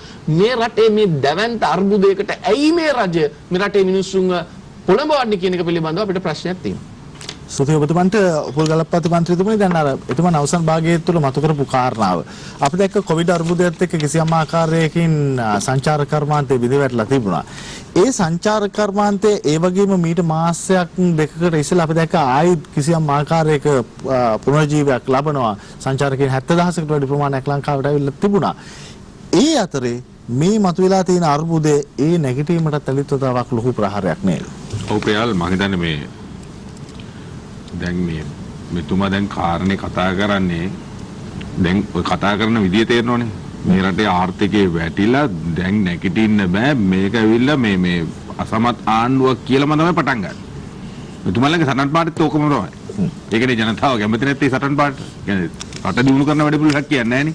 එතකොට මම කියන්නේ ප්‍රයාල් පහුගිය අවුරුදු 4 මේ මෙතුමාලා ආණ්ඩු කරපු හවුලේ ආණ්ඩු කරපු අවුරුදු 4 මොන ගැටලුවක්වත් තිබුණේ නැහනේ. ප්‍රයාල් මොකද්ද තිබුණේ ගැටලුව කියන්නකෝ. ගොවියට සාතික මිලක් දුන්නද? බීමිලට ගොවිය වැට්ටුවා. බීමට වට්ටලා ගොවියට ගැහුවා. අවස්ථා තුනකදී. එතකොට ඔය සමග ජන බලවේගයේ එක්සත් ජාතික පස්සේ බහුතරෙම ඉන්නේ 90%ක්ම ඉන්නේ. එයාලමනේ. එතකොට මේ ඔක්කොම ඉද්දි. එතකොට අපි ඇවිල්ලා තමයි සහතික මිලක් දුන්නේ වීවලට. අද වෙනකොට වීගොවිය ශක්තිමත් වෙලා තියෙනවා. පොහොර ගැටලුවක් ආවා අපිට ඒක ගමට රන් යන්න බැරි වුණා. නමුත් ඒක දැන් යම්කිසි යථා තත්ත්වයකට පත් වීගෙන එනවා. අපි දන්නවා. අපි ගමේ ඉන්න මිනිස්සු අපි දන්නවා ගොවි ජනපදයක මමත් ඉන්නේ තිසම මහරාමේ. එතකොට මේ තත්ත්වය අපි ඉස්සරහට ගන්න පුළුවන්. ඒ වගේම පහුගිය අවුරුදු 4 මේ කිසිම අර්බුදයක් නැතුව මේ රටේ සම්පත් ටික විකුණන්නේ නැද්ද? වරාය විකුණන්නේ නැද්ද? කුණු කොල්ලෙටනේ විකුණන්නේ. ඒ රටේ හම්බන්තොට මිනිස්සු ඒ අවට දිස්ත්‍රික් වල මිනිස්සු සාප කරනවා. අක්කර 15000ක් මේ මැනලා තිබිච්ච අක්කර 15000 තා පොඩ්ඩෙන් මෙතුමාලගේ අජිත් මහත්තයා ආවනම් දෙනවා. අජිත් මහත්තයා එදා කට වහගෙන හිටියේ. කැබිනට් ඇමති දිස්ත්‍රික් නායකයා එක වචනයක් කතා කරාද? ආම්දුරට ගැහුවේද? මෙතුමාලට එක ආයෝජනයක් කරලා තියෙනකො. අර වොක්සෝන් කර්මචාරට මොකද උනේ පුතෝල ගෙනගෙන කුඩාගලනේ හදන්න නැතුව. කොහේ ප්‍රශ්නට අවස්ථාව දෙමු. උඩුමට්ට ලාව දෙනවා. ඔබතුමාලට ප්‍රශ්නයක් නැතුව ජාතික ආරක්ෂාව බල්ලට දැම්මා. එක ප්‍රශ්නයක් පාස්කු ප්‍රහාරය ගැහුවා. පොඩි ප්‍රශ්නයක් අහන්න පුළුවන්. මේවා මේ මෙතුමාලා ජාතික ආරක්ෂාව නැති කළා. ප්‍රශ්නට අවස්ථාවක් දෙමු. ඔබතුමාට කාලය ලබා දෙන්න. ඔබතුමාට ප්‍රශ්නට අවස්ථාවක් දෙමු. මන්තුමා දැන් එතකොට ඔබතුමාලගේ ජනාධිපතිතුමා අගමැතිතුමා කිව්වා නේද විකුණුපු ඔක්කොම ගන්නවා කියලා. එහෙම ගන්නවා කියලා එකපාරට මේ නැගෙනහිර පර්යන්තයේ IOC එකයි ඔය ටික වික්කයි දන්නේ නේද? නෑ. මම ජාත්‍යන්තර විසුම් ගැන නෑ කොහෙද නැගෙනහිර දුන්නේ කොහෙද? නැගෙනහිර ජාතිය අපේනේ. ඒද බටහිර පර්යන්තයේ අපේ මේක ඔබතුමාලා ඔන්නෝගෙන යන ඔබතුමාලා පොඩ්ඩක් ඉන්නකෝ. පර්යන්ත තාම හදලත් නෑනේ. මේක හදන්නනේ අපි මේ ජොයින්ට් වෙන්චර් ගන්න ගියේ. ඔබතුමාලා මතක තියාගන්න. අරක ජොයින්ට් වෙන්චර් නෙවෙයි 115 185. අවුරුදු 198කට ඔබතුමාලා වගේ පරම්පරා 5කට විකුණන්නේ. තෙල් ප්‍රශ්නයක් දන්නේ කොහොමද මන්තුමා? බල නැගෙනහිර පර්යන්තයේ අපේ ලංකාවේ ආයෝජනයක් විදිහට හදන්නේ. බටහිර පර්යන්තයේ අපි සෞභාග්‍ය දැක්වුණු ප්‍රකාශනයේ පැහැදිලිව කිව්වා. මේක ජොයින්ට් වෙන්චර් එක පෞද්ගලික මේ රජයත් එක්ක එකතු වෙලා යන්නේ කියලා. ඒක ඔබතුමා කියවුවා නම් සෞභාග්‍ය දැක්වුණු ප්‍රතිපත්ති ප්‍රකාශනයේ එහෙම අනේ බඩ තව පොඩි ප්‍රශ්නයක් තියෙනවා. පොඩි ඔබතුමා කාලේ උත්තර දෙන්න. මේ ඊට පස්සේ මේ ප්‍රශ්නේ අමාරු දෙයක් එක ප්‍රශ්නේ. දැන් ඒ කියන්නේ සෞභාග්‍ය දැක්මේ කරපු එකම දේ බටහිර පර්යන්තේ දුන්න එක විතරද? මෙන්න කරපු දේවල් ටිකක් කියන්න මට. ඔබතුමා ඒක තමයි ගිය අවුරුද්දේ අපනයන ආදායම 123කින් වැඩි වෙන්නේ සෞභාග්‍ය දැක්ම ප්‍රතිපත්ති ප්‍රකාශනයට අනුව අපි වැඩ කරපු නිසා. කුරුඳු ගොවියට ඔබතුමා මොකද කරේ? ගම්මිරිස් ගොවිය වැට්ටුවා. අද වෙනකොට මිනිස්සු හිඟා කරනවා අපේ ආණ්ඩුව ආව නැත්තම්. මතක තියාගන්න කුරුඳු ඔබතුමාලා විනාශ කරා. පේටර්න් එකක් දෙදකොට. ඔබතුමාලා කරපු දේවල් මිනිස්සු දන්නවා. ගම්මිරිස් ගොවිය විනාශ කරලා දැම්මා. ගම්මිරිස් ගොවියට යන්නේම නැති තත්ත්වයටපත් කරා. අද වෙනකොට රුපියල් 1000කට වැඩි අද කිලෝ එකට ගන්නවා. ඊට පස්සේ කුරුඳු ගොවිය අද රුපියල් 2500කට 3000කට ආසන්න ප්‍රමාණයකට ගන්නවා. මේ මෙයාලා පැංගිරි ගොවිය එක්කම ඉවර කරලා දැම්මා. මෙතුමන්ලා අද කතා කරනවා ගොවීන් ගැන. ගොවීන් ටික ගෙනල්ලා පාරට ගෙනල්ලා ගුරුවරයා පාරට ගෙනල්ලා විනාශ කරන්න හැදුවා අපේ කොරෝනා වසංගතේ මුළු ලංකාවටම බෝ කළා. ඒ උත්සාහය ව්‍යර්ථ වෙලා ගියා. ඇත්තටම අපේ රටේ එන්නත් කර වැඩපිළිවෙල ඉතාමත්ම සාර්ථකව ක්‍රියාත්මක නිසා මිලියන 40කට වැඩි එන්නත් ගෙනල්ලා තියෙනවා. මේ රටේ ජනතාවට දීලා තියෙනවා. හැබැයි අපිට සංචිත ටික ඉතුරු කරගන්න තිබුණා. ප්‍රියාල් සංචිත ටික ඉතුරු කරගන්න තිබුණා. අපි හැබැයි මේ එන්නත් ටික ගෙනාවේ නැත්තම් මේ රුපියල් 5000 ගන්න බෙදුවේ නැත්තම් මේ ක්වොරන්ටයින් සෙන්ටර් වල ඉන්න මිනිස්සුන්ට රුපියල් 10000 ගන්න දුන්නේ නැත්තම් අපිට හොඳට ජීවත් වෙන්න තිබුණා. හැබැයි අපේ රටේ අධිකර ජනාධිපතිතුමා මේ රට සෞඛ්‍ය සම්පන්න ජාතියක් බවට පත් කරොත් විතරයි දන්නේ අපි දන්න තරමින් ගෙදරක් උනත් එහෙමයි ආර්ථිකව ඉස්සරහට යන්න පුළුවන්. ඒ නිසා අපි අද වෙනකොට මේ බලන්නකො මේ මෙතුමල්ලගේ මේ පක්ෂයේ ඉන්න නාමල් කරුණාරත්න කියන කතාව. මේ නාමල් කරුණාරත්න එදා මේ රටේ ගොවි ජනතාවක් දන්නවා. මේ අද වෙනකොට එනවා කිව්ව මොකද්ද මේ සාගතය. මේ වී ගොවිය ඉවරයි කිව්වා. වී නැති ඉවරයි කොලංකාවේ. පිට රටින් ඔක්කොම ගේන්න වෙනවා කිව්වා. අද වෙනකොට එතුමා කියන්නේ මොකද්ද? එතුමාගේ Facebook පිටියේ මේක තියෙන්නේ. Facebook පිටුව තියෙනවා. මාස 9කට වී තියෙනවා. රට හාල් ගේන්න එපා. ඊටාම සන්තෝෂයි. අපිට සන්තෝෂයි. හැබැයි මෙතුමල් එදා කිව්වේ මොකද්ද? එදා කිව්වේ මොකද්ද? ගොවිය විනාශ වෙනවා කිව්වා. ගොවියට කන්න බොන්න නැති වෙනවා කිව්වා. අද එනකොට අද කියනවා මෙතුමා රටින් හාල් ගේන්නත් එපා කියලා අපිට. හරි. ඊටාම සන්තෝෂයි. මාස 9කට හාල් තියනවා කියලා මෙතුමා කියන්නේ. මෙතුමා මොකද්ද ගොවි මොකද්ද සංවිධානයක සභාපතිනේ? මෙතුමල්ලා ජෝසප් ස්ටානිල්ලා මොනවද කරන්නේ? මේ රටේ සල්ලි වලට කඩ යන මිනිස්සුනේ. නැත්තම් ඉතින් ඔය මේ ජනතා විමුක්ති පෙරමුණේ බිලියන 6ක් 8ක් වෙනකන් මේ වැඩි වෙනවද? අපි අවසන් කරමු රටේ ඔබතුමාට අතරේ කාලයක් ලබා දුන්නා පුංචි ඉල්ලීමක් සමා වෙන්න. අපි මේ ස්ථානේ නැති කාගේ හෝ නමක් කියවෙනවා නම් පිළිබඳව කීම ඔබතුමාට තියෙන්නේ. මේ Facebook වීඩියෝ දෙන එක මං කිව්වා. ඔව් ඔබතුමාට ඒවා කීම තියෙන්නේ. හරි අපි ඉදිරියට යමු. මේක තියෙන චමින්ද සිල්වා තමයි මිලියල් තියෙන්නේ. මිලියල් දීපකමක් කියන්න. මේ වසරේ 2022 මාස 9කට සරිලන වී තොග රටේ තිබී ඇති පිටරටින් සාල් ගෙන්වීමේ අවශ්‍යතාවයක් නැතයි සමස්ත ලංකා ගෝචර සම්මේලනයේ කඳවුම් කරු නාමල් කරුණාරත්න මහතා ඊයේ 9 දා පැවසීය. රටේ වාර්ෂික සාල් අවශ්‍යතාවය මෙට්‍රික් ටන් ලක්ෂ 36000ක් බවත් බීජ ලෙස තවත් ලක්ෂයක් ගත් විට වාර්ෂික අවශ්‍යතාවය මෙට්‍රික් ටන් 37 ලක්ෂයක් බවත් ඔහු කියේ. සන්තෝෂයිනේ. අපිට නම් සන්තෝෂයි. මොකද අපේ ආණ්ඩුව සාගතයක් එනවයි කිය වී තොග මේ ගොවිය නැති වෙනවා කියපු මේ කාරණේ මෙතෙන්දි ඔප්පු වෙනවනේ. ඒ නිසා මෙතුමල්ලට කියපු දේවල් මතකත් නැහැ. ඒකයි වෙලා තියෙන්නේ. මෙතුමල්ලා කොවිඩ් කාලේ කියපු දේවලුත් මතක නැහැ. ඒකනේ මේ මෙතුමල්ලගේ මේ කොවිඩ් කාලේ මගේ එන්නත දෙනවයි කියපුවා දැන් මිනිස්සු මේ ගිහිල්ලා මේ ඉස්ලාම් අපේ පයිසර එක විදගත්තේ. මෙතුමල්ලට මතක නැහැ. ඊට පස්සේ මෙතුමල්ලා මේ කියපු කතා මේ මෙතුමල්ලගේ මේ ඉන්න ජේ.සී. අලවතුල මන්ත්‍රීතුමා මේ පත්‍ර වලට කියපුවා හොඳයි මං කියන්නේ. මේ හරින් ෆර්නෑන්ඩෝ මන්ත්‍රීතුමා මේකේ වැටෙන ආර්ථිකය හදා ගන්න පුළුවන්. ආර්ථිකය ගොඩ ගන්න ජීවත් වෙලා ඉන්න ඕනේ. කරුණාකරලා රට වහන්න. මේ ගරු විපක්ෂ නායකතුමා කියන්නේ ආර්ථිකය වන හානිය අපිට හදා ගන්න පුළුවන්. ජීවිතවලට වෙන හානිය අපිට ආපහු ගන්න බෑ. අපි ආණ්ඩුවක් විදියට මේ රටේ ජනතාවගේ ජීවිත ආරක්ෂා කරා. හැබැයි අද එතුමල්ලා අද මේ බොරදිය මාළු බානවා. මේ ආර්ථිකය මෙච්චර මේ වැටෙනවා කියලා එතුමල්ලා දන්නවා මේක. මේ කට වහගෙන ඉන්නකොට මේ කොවිඩ් අර්බුදයත් එක්ක මේ රට මේ තත්ත්වයටපත් වෙනවා කියලා දන්නවා. අපිත් දන්නවා. හැබැයි මෙතුමල්ලාද මේ දේශපාලනය කරන මෙතන. මේ දේශපාලනය කරන එක මේක නවත්තන්න කියලා පිළිගන්න මේ වැඩපිළිවෙලත් එක්ක අපිත් එක්ක එකතු වෙන්න. අපි මේ හොරකම් කරන ආණ්ඩුවක් නෙවෙයි. මේක අපි භාවිතාවෙන් ඔප්පු කරලා තියෙනවා. අතිගරු ජනාධිපතිතුමා තමන්ගේ ඒ කාර්ය හරියාකාරව මේ හොරකම් කරන්නේ නැති බව ඔප්පු කරලා තියෙනවා. මේ රටේ ජනතාව එක විශ්වාස කරනවා. අපි මේ තාවකාලික අර්බුදයකට ගිහිලා තියෙනවා මේ ප්‍රියාල්. අද වෙනකොට ලෝක ආහාර හා කෘෂිකර්ම සංවිධානයේ බලන්නකො මිල දර්ශකයට අනුව 133කට වැඩිය. මේ දෙසැම්බර් මේ ගණන් කියන්නේ. අද වෙනකොට මම හිතනවා 150කට වැඩිය මේ මිල ඉහළ ගිහිල්ලා. මේ ගෝලීයව. එතකොට ගෑස් මිල ඉහළ ගිහිල්ලා. අරින් යුද්ධයක් එනවා. මේ රට අපි ගත්තෙම මේ ප්‍රියාල් අමාරු තැනකින්.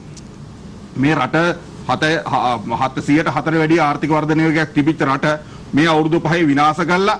එක මෙගාවොට් එකක් අපේ රටට එකතු කරන්නේ නැතුව එක කර්මාන්ත ශාලාවක් මේ ආයෝජකයෙක් ගේන්නේ නැතුව මේ රටේ තියෙන සම්පත් ටික විකුණලා මේ රටේ ජාතික ආරක්ෂාව බල්ලට දාලා මේ රටේ බුද්ධ්‍යංශ සියල්ලම බල්ලට දාලා මේ තිබිච්ච රට අපිට දුන්නේ 2.3යි ආර්ථික වර්ධනය වෙයි අපිට දෙනකොට.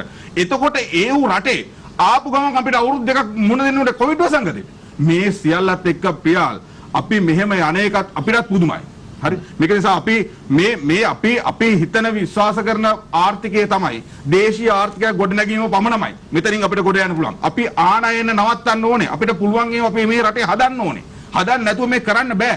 අපි නිකන් මේ කෑග ගහන ඉඳලා වැඩකුත් නැහැ. මේක හදන්න අපි වැඩ පිළිවෙලක් තිබුණා. කර්මාන්ත අමාත්‍යාංශයේ වැඩ පිළිවෙල ක්‍රියාත්මක වුණා. අපේ සුලෝපනයන භෝග අමාත්‍යාංශයේ මේ වැඩ පිළිවෙල ක්‍රියාත්මක කරනවා.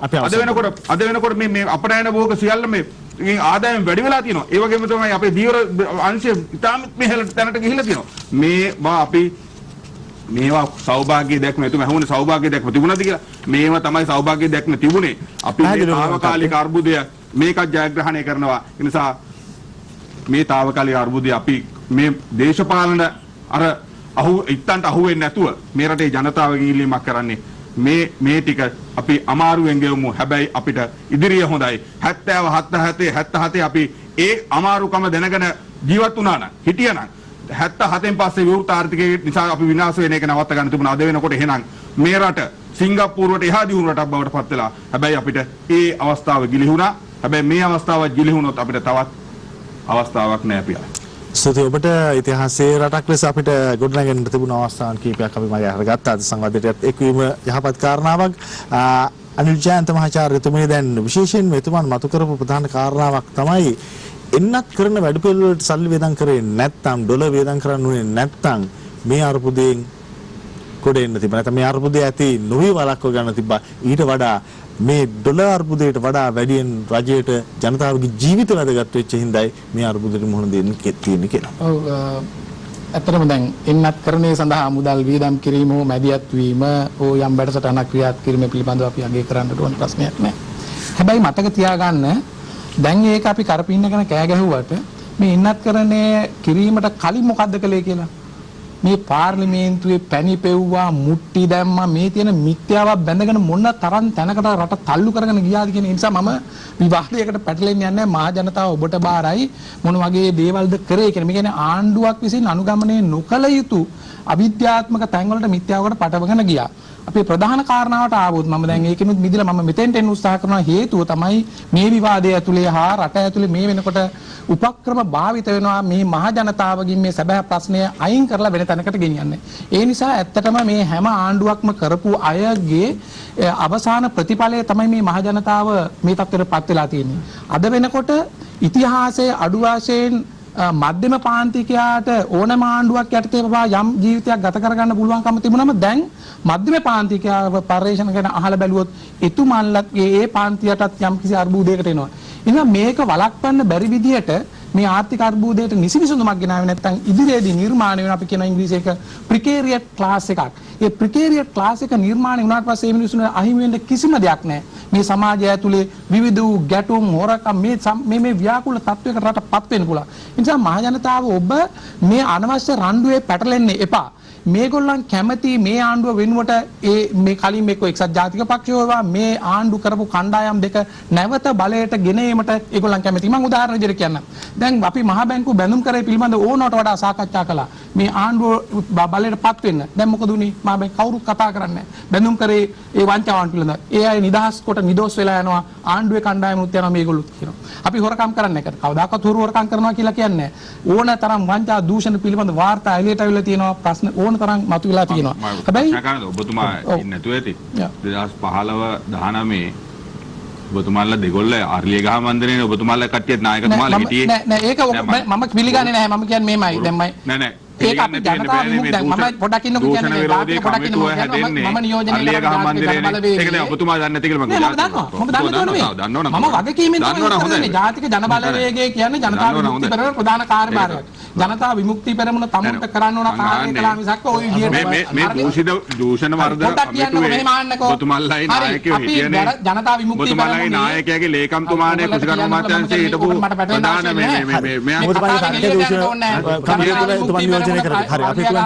ප්‍රධාන මේ ගිලා නීති විරෝධීව වැරදි වැඩක් කරලා තියෙනවා. ඕගොල්ලන්ගේ ආණ්ඩුවට නීතිමය ක්‍රියාමාර්ග ගන්නකෝ. මේ බොරු කතන්දර කියන්නේ කොහොමද මේක කමිෂන් එකේ කොහොමද මේලා ජනතාවගේ ආදාළ හොරුන්ට විරුද්ධව ක්‍රියාමාර්ග ගත්තා තමයි. ඒ නිසා තමයි ජනතා විමුක්ති නායකයා බය නැතුව පාර්ලිමේන්තුවේදී කිව්වේ මට බලය තිබුණා ඔය එක හොරෙක්වත් අද පාර්ලිමේන්තුවේ නැහැ කියලා කියන්නේ. අදටත් ඒක බලංගු ප්‍රකාශයක් කියලා මම විශ්වාස කරනවා. ඉතින් අපි ජාතික ජන බලවේගයේ විදිහට ජනතා ඒ කණ්ඩායමත් එක්ක එකතු වෙන්නේ මෙන්න මේ තත්ත්වය සැලකිලිට භාජනය කරනවා. මම කමක් නැහැ. ඔබ ඔය චෝදනාව කරගන්න. හැබැයි මම මංජහතනට කියන ඔබ අහන්න ප්‍රශ්නය මේ හැම ආණ්ඩුවක් යටතේම නේද විශේෂයෙන්ම ඔබලා කවුරුත් දන්නේ නැති මේ අවධානය යොමු වෙලා නැති. දැන් පැන්ඩෝරා පේපර්ස් පිළිබඳව කතා කරන්නේ නැත්තේ. මේවා සාකච්ඡා කරන්න. මේ ධනෙ ලංකාවෙන් ඔබගේ දහඩිය මහන්සිය ලේකඳුළු හොරකම් කළා විතරක් නෙමෙයි. ඒවා ගිහිල්ලා පිටරටවල වල දැම්ම මේ සංචිත අඩු වෙන්න ඒවත් බලපානවා. ඒ වගේම CIA ඒජන්තයෙක් හරහා මේ දැන් මහ බැංකුවේ අධිපතිවරයා වැඩ කණ්ඩායම හරහා ගෙව්වා සුබේරු කියලා කෙනෙකුට මිලියන ගණනාවක්. ඒවා පිළිබඳ පරිේශන. ඒකයි මම මේ කියන්නේ. එයා ලංකා ගනුදෙනු සම්බන්ධයෙන් කොච්චර වංචා කරුණු හෙළලා තියෙනවද? මම තව කාරණයක් කියන්න දැන් IMF ගැන කතා කරන නිසා. IMF එක එන්නේ හදනකොට ඇත්තටම ආණ්ඩුවට යන්න ඕන කමකුණත් එක ගැටලුවක් නිර්මාණය වෙලා ඒක තමයි ආණ්ඩුවේ තියෙන debt sustainability and debt transparency. මෙන්න මේ පාරදෘශ්‍යභාවය. මේ තිරසාර බව පිළිබඳ ගැටලු තියෙනවා. ඒකට එක උදාහරණයක් කියන්න දැන් ඔබට පුළුවන් ඉන්ටර්නෙට් එකට ගහලා බලන්න ශ්‍රී ලංකන් එයාලයින්ස් එක ඉෂුව කරපු ආණ්ඩුව නිල වශයෙන් පූර්ණ වශයෙන් අප වෙච්ච බැඳුම් කරයක් තියෙනවා මිලියන ඩොලර් මිලියන 175ක. හැබැයි මේ ඩොලර් මිලියන 175 බැඳුම් කරේ ආණ්ඩුවේ ස්වෛරී බැඳුම් කර ලයිස්තුවේ නෑ. එතකොට සස්ටාන්ස්පරන්ස් පිළිබඳ ප්‍රශ්නයක් තියෙනවා. එතකොට අපි කියන මේ ඩෙට් රීස්ට්‍රක්චරින් හෝ යම් කිසි කතාවකට එනවනම් මේ ඉස්සෙල්ලාම මේ විවෘතභාවය පාරදෘශ්‍යභාවය ඒ ණය දුන්නු ආයතන විතරක් නෙමෙයි රටේ මහ ජනතාවත් එක්ක එකඟ වෙන්න ඕනේ.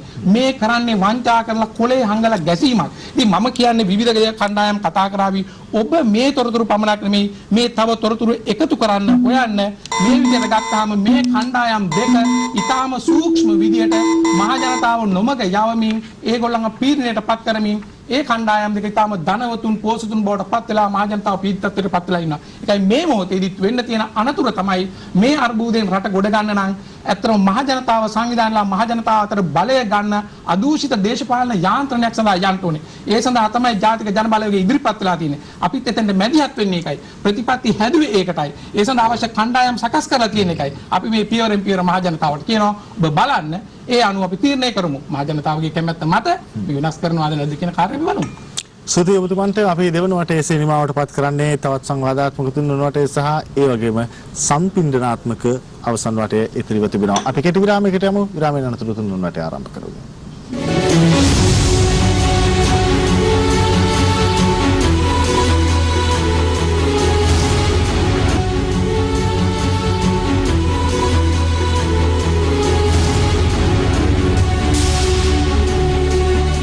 කැලමන දේශපාලන කතාව සුලිය සමග අප සංවාද කරමින් සිටින්නේ අද රට පවතින තැන සහයට ගමන් ගන්නා වූ දිශානතිය පිළිබඳව අප තුන්වන වටේ ප්‍රවිෂ්ඨ වන්නේ දෙවන වටේ ආකාරයටමයි අත්ක්‍රියාත්මක වන්නේ මధుරිතානගේ මන්ත්‍රීතුමනි ඔබට අවස්ථාව තුන්වන වටේ ආරම්භ කරන්න.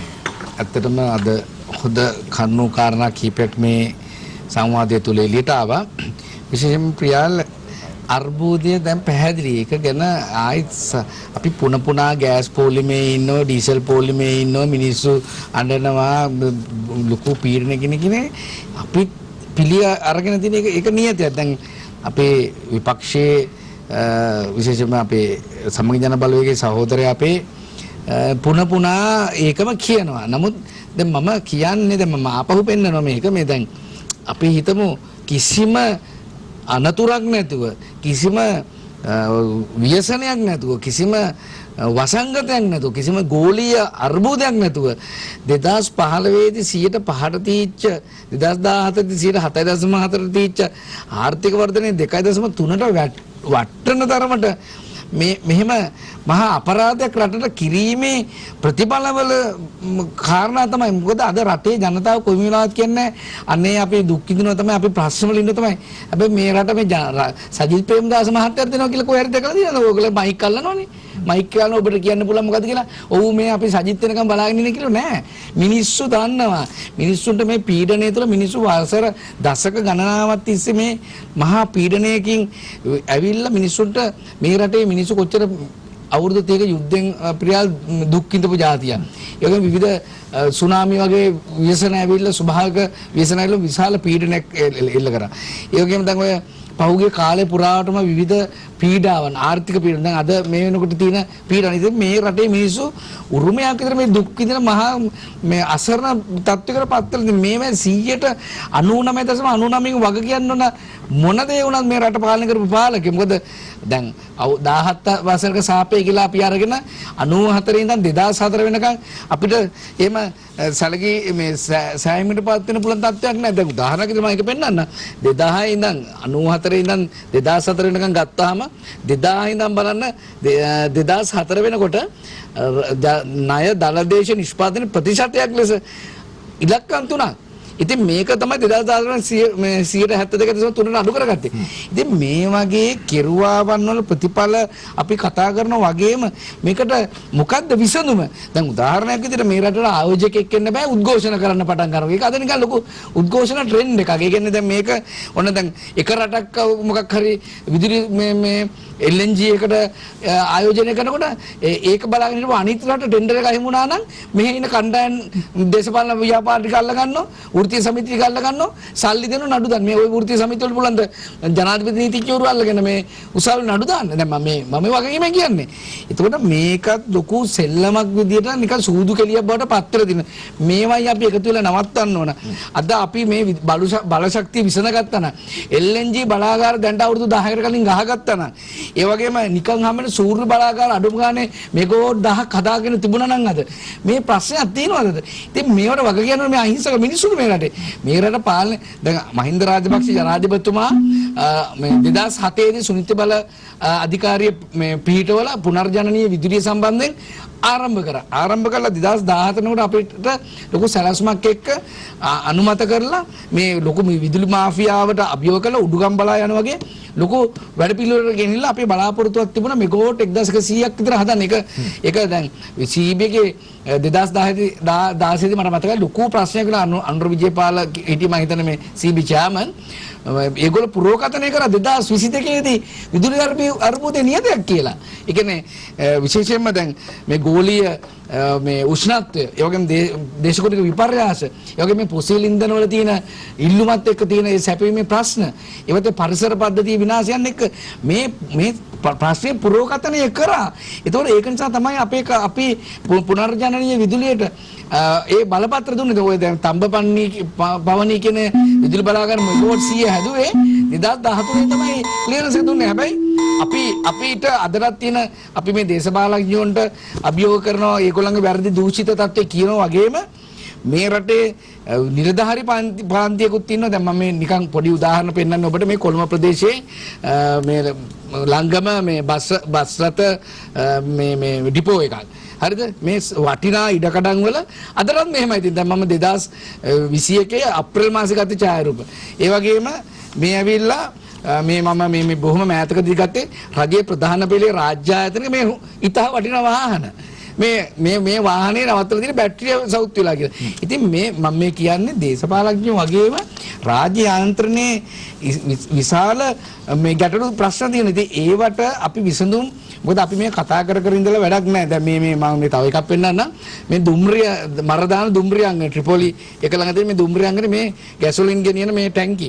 ඉතා වටින මේ රාජ්‍ය දේපල ඉතා සුළු අඩුපාඩු නිසා මේවා කළා අවසානයේ මේවා හොයන්න බලන්න මිනිස්සු නැහැ. මේවට අයිතිකාරයෝ නැහැ. මේවට මාධ්‍ය ආයතන යන්නේ නැහැ. ඇත්තටම කියනවා දැන් මාධ්‍ය ආයතන ගිහිල්ලා මොකද කෝප් එක පාර්ලිමේන්තු පොදු ව්‍යාපාර කාර්ක සභාව අතීතයේ ඉඳන්ම හිතන්නකො කරලා තියෙන අපරාධ ඒ කියන්නේ දූෂිත තත්වයන් මේ රාජ්‍ය නිලධාරීන් ටයිපටිය මාරු කරගෙන අවුරුදු 5ට මාරු වෙන දේශපාලඥයෙක් එක්ක සෙල්ලම් කරන එක තමයි සෙල්ලම.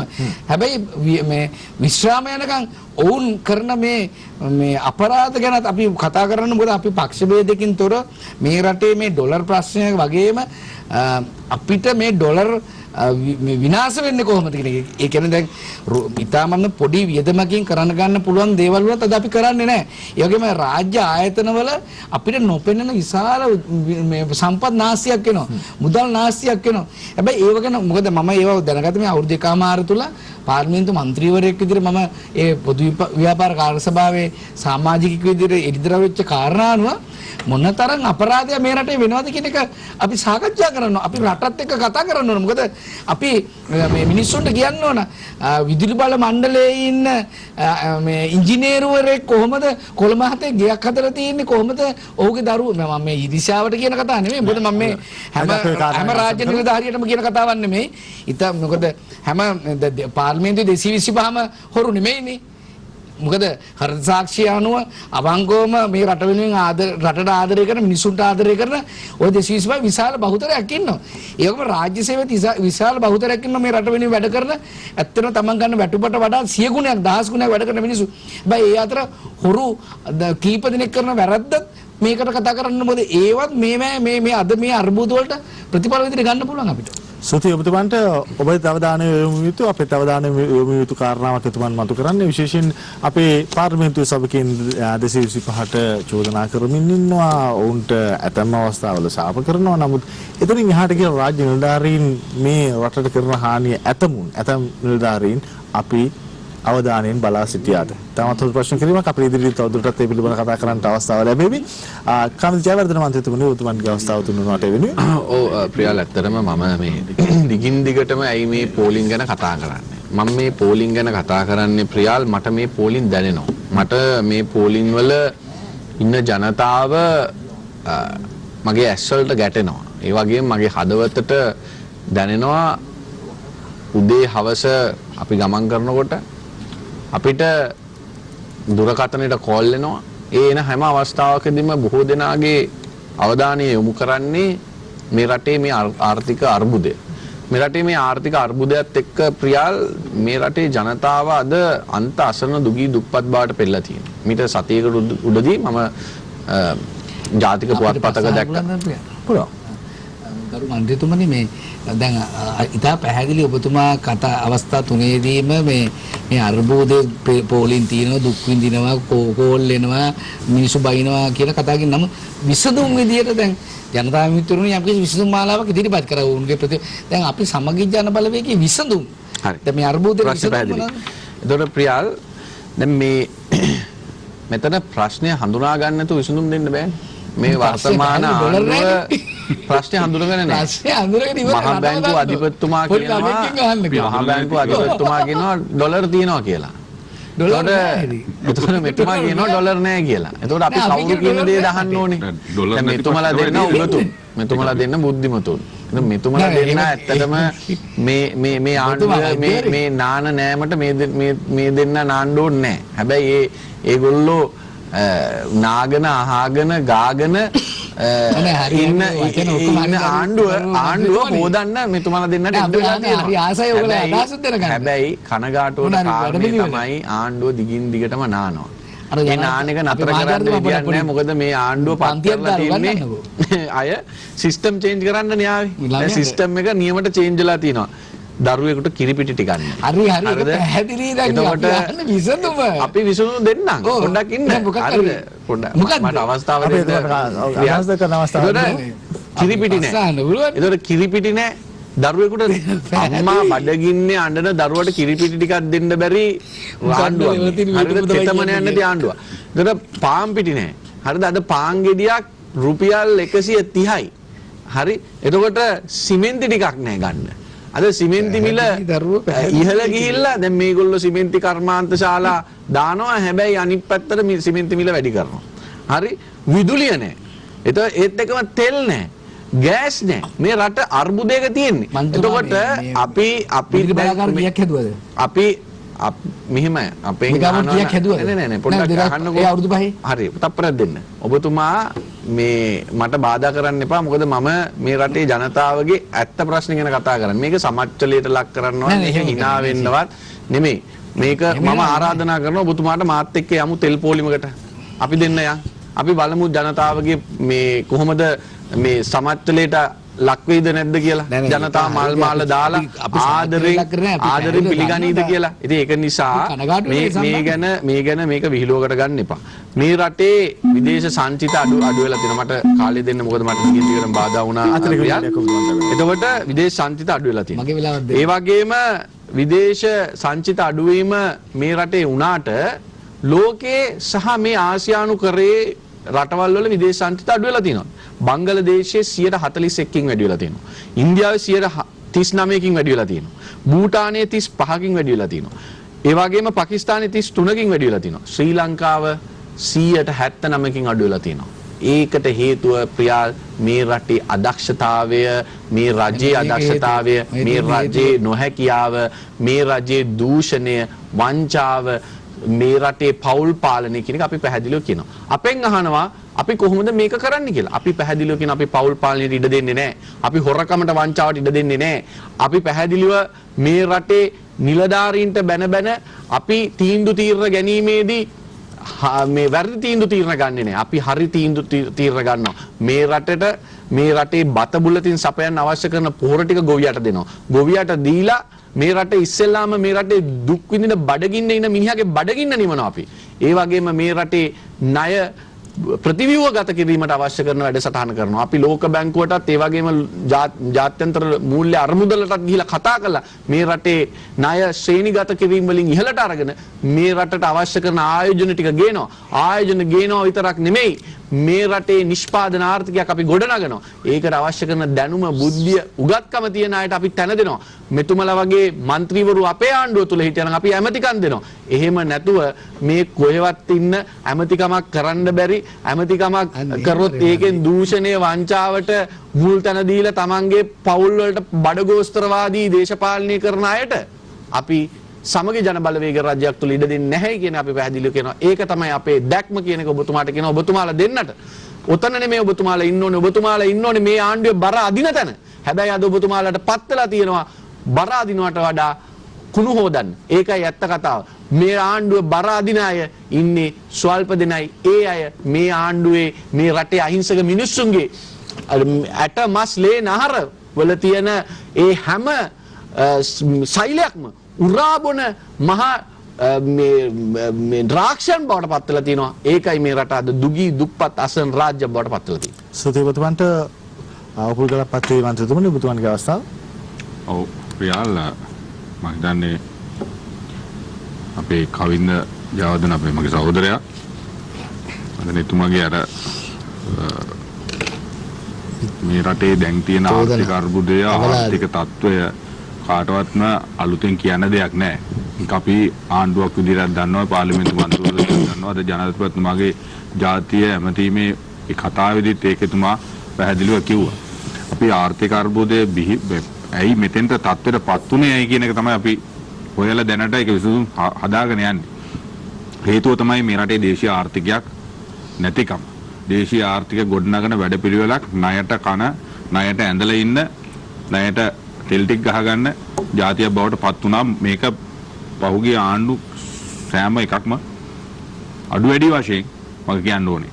ඒකෙදි මම හිතන්නේ 2015 19 කාලෙදි මෙතුමාලා විදුලි අර්බුදයට ගැන කතා කරා. මේ තියෙන්නේ මේ 2015 19 අඩුම ගානේ 1 මෙගාවොට්ටයක් එකතු කරයි නැහැ. අඩුම ගානේ අර මේ උමාය ව්‍යාපෘතිය කලිනම් කළා මෙගාවොට් 120ක් එකතු කරන්න තිබ්බා. ඒකත් ඇත්තටම මම හිතන්නේ සමගි ජනතා යුක්ති පෙරමුණේ ඒ සඳහා අර මොකද වතුර හින්දන ප්‍රශ්නයක් එක්ක අපේ සමන්ත විද්‍යාරත්න මන්ත්‍රීතුමා හිටපු මන්ත්‍රීතුමා ලොකු උද්ඝෝෂණයක් කරගෙන ගියා. මම හිතන්නේ ඒක නිසා ඒ කටයුත්ත ප්‍රමා වුණා. ඒ අතරතුරේදී මෙතුමල්ලා උමායවේ හිල පෙන්නකොට ජනතා යුක්ති පෙරමුණ මේ පැත්තෙන් අපේ හම්බන්තොට වරාය විකුණ ගත්තා. උද්ඝෝෂණ කෙරුන්නේ නැහැ. ඒක මම දන්නේ අපේ විපක්ෂයේ හිටපු අය උද්ඝෝෂණය කරා. ඒකට ගැහුවා ආම්දුරුවන්ගේ 3 දෙනෙක් ඔලුවට පැලුණා. නමුත් අපේ සාම්පූර් බලාගාරය ඉදි කරන්න තිබුණා. නමුත් ඒක කිසිවක් සිද්ධ වුණේ නැහැ පහුගිය ආණ්ඩුව කාලේ. ඒ වගේම අපි මේ ආණ්ඩුව ඇවිල්ලා අපේ පෝර්ට් සිටි ව්‍යාපෘතිය නැවතුවා. පෝර්ට් සිටි ව්‍යාපෘතිය නැවතුවා. මේ රටේ ආර්ථිකය ගොඩනගන්න එතුමල්ලා ඒ අපි කරන් ආපු වැඩ ටික කරගෙන ගියා නම් පෝර්ට් සිටි ව්‍යාපෘතිය අද වෙනකොට මෙතන නෙවෙයි තියෙන්නේ. ඒ නිසා අපි හැබැයි ජනතාවගෙන් පරිගන්න යන්නේ මේ ආණ්ඩු කපහුගිය ආණ්ඩුව කරාද ඒ ආණ්ඩුව හොඳ වැඩ ටික අපි නවත්තගෙන ජනතාවගෙන් පරිගන්නේ. හැබැයි මෙතුමල්ලාගේ භාවිතාව මේකේ තියෙනවා. මේ රටේ ආණ්ඩුවක් කරන හොඳ වැඩ පිළිවෙල එතුමල්ලා ක්‍රියාත්මක කරන්නේ නැහැ. මොකද ජනතාවගෙන් පරිගන්න එතුමල්ලා ක්‍රියාත්මක වෙනවා. මොකද අර කීප දෙනෙක්ගේ උමනාවට කීප දෙනෙක්ගෙන් පරිගන්න උමනාවට ජනතාවගේ හොඳ වැඩ ටික නවත්තනවා. ඒ නිසා අපි මේ ප්‍රජාතන්ත්‍ර විරෝධී කියන කතාව අපේ මේ අමාත්‍යතුමාගෙන් ආවා. අපේ ආණ්ඩුව ප්‍රජාතන්ත්‍ර විරෝධී කියන එක මම හිතන්නේ මේ අවුරුදු දෙකමාරේ උද්ඝෝෂණ 1500කට වැඩිය මේ රටේ තිබුණා. ජනාධිපතිතුමාගේ ගෙදර ඉස්සරහා ගිහිල්ලත් බයක් සැකක් නැතුව වාඩි වෙලා ගේට්ටුව ඉස්සරහා වාඩි වෙලා උද්ඝෝෂණය කරා. ඊයේ සමගි ජන බලවේගය ජනාධිපතිතුමා ඉන්න ජනාධිපති ලේකම් කාර්යාලයට ගිහිල්ලා එතන ඉස්සරහා මේ අර ගිනි ගොඩක් ගහගෙන උද්ඝෝෂණය කරා. පියාල් මට එකක් කියන්න මේ රටේ ජනතාවගෙන් අහන්නේ එක දවසක වතුර පාරක් ගහලා තිනවා. එක දවසක බැටන් පොල් පහරයක් එල්ල කරලා තිනවා. එක දවසක අර මොකද්ද රබර් රුණ්ඩයක් විදලා තිනවා. එකම කාරණයක් වුණා. මේ කාලෙදී පොලිස් නිලධාරියෙක්ගේ ඇඟිලි දෙකක් අහිමි වුණා. ඒ උද්ඝෝෂකෙක් අර මේකට අහුවෙලා ඒ මිනිස්සයාගේ ඇඟිලි දෙක නැතුණා. හැබැයි පහුගිය අවුරුදු 5 ප්‍රියාල් මේ රටේ උද්ඝෝෂකයන්ට මොකද උනේ? පංච පහ බලවේගයටම ගැහුවා. ශිෂ්‍යයන්ට ගැහුවා. මේ රණවිරුවන්ට ගැහුවා. රණවිරුව අර එක ඇහැක් නැති මිනිස්සයා ගිහිල්ලා උද්ඝෝෂණය කරනකොට අනිත් ඇහැත් නැති වෙන ගැහුවා. මංග පංච මහා බලවේගයටම හාමුදුරුවන්ට ගෝවීන්ට ඔක්කොටම ගැහුවා. හැබැයි මේ රටේ ප්‍රජාතාන්ත්‍ර විරෝධී කියන කතාව කියන්න එපා මහාචාර්යතුමා.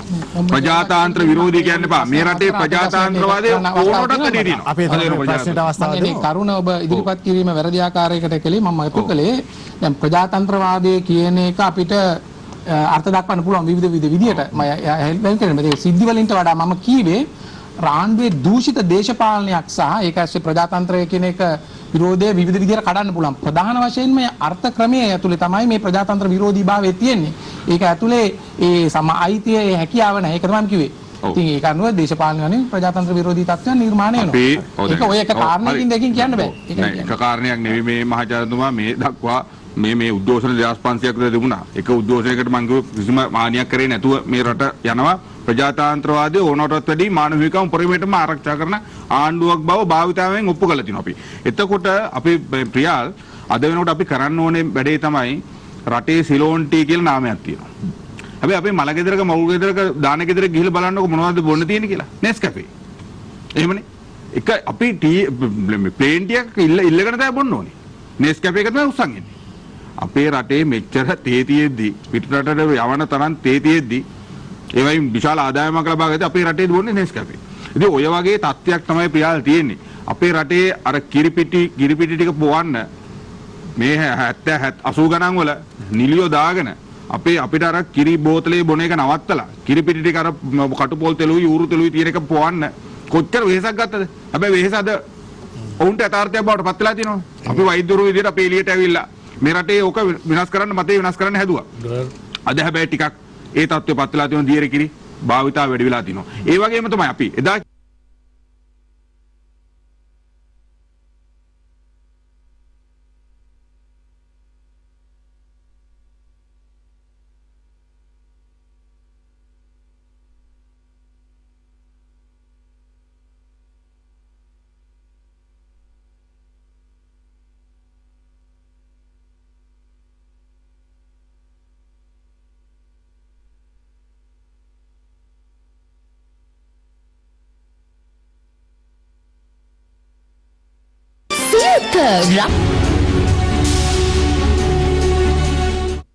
ඔබත් කලම්න දේශපාලන කතා ඔස්සේ සමග විශේෂයෙන්ම සිදුවුණු තාක්ෂණික දෝෂයක් නිසාවෙන් ඔබට විශේෂයෙන්ම වැඩසටහනත් එක්ක අපහසුතාවයකට පත් වුණා නම් සමාවෙන් කියලා අපි ඔබ සිදුම් දෙනා ඉල්ලා සිටිනවා තාක්ෂණික දෝෂයක් නිසාවෙන් උපුල් ගලප්පති මන්ත්‍රීතුමන් අදහස් දක්වමින් සිටියේ වගේම සභාවේ සිළුම් දෙනාගේ එකඟතාවය මත එතුමන් අදහස් දක්වා ඉන් අනතුරුව මහාචාර්යතුමන්ගේ අවස්ථාව ලබා දී අප වැඩසටහන දවසේදී නිමාවට පත් කිරීමට බලාපොරොත්තු වෙන්නේ මන්ත්‍රීතුමන් ඔබතුමන්ට අවස්ථාව තියෙන ඔබ අදහස් දැක්වීම අවසන් කරන්න.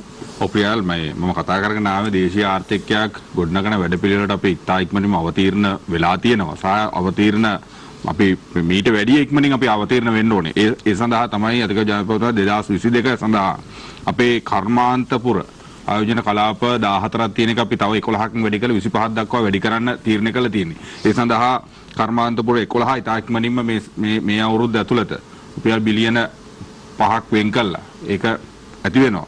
ඒ වගේම වාහන එකලස් කිරීමේ කර්මාන්ත ශාලා මම හිතන්නේ දැනටවත් 5කට වැඩිය තියෙනවා ලංකාව තුල. ඒ වගේම අපි තොරතුරු තාක්ෂණය මේ තොරතුරු තාක්ෂණය මම හිතන්නේ 2007 වෙද්දී අපිට මිලියන 200ක් 250ක් විතර තමයි අපේ ආදායම තිබුණේ. ඒක 2019 වෙනකොට 1100ක් 1200ක් බවට පත් වෙලා තියෙනවා.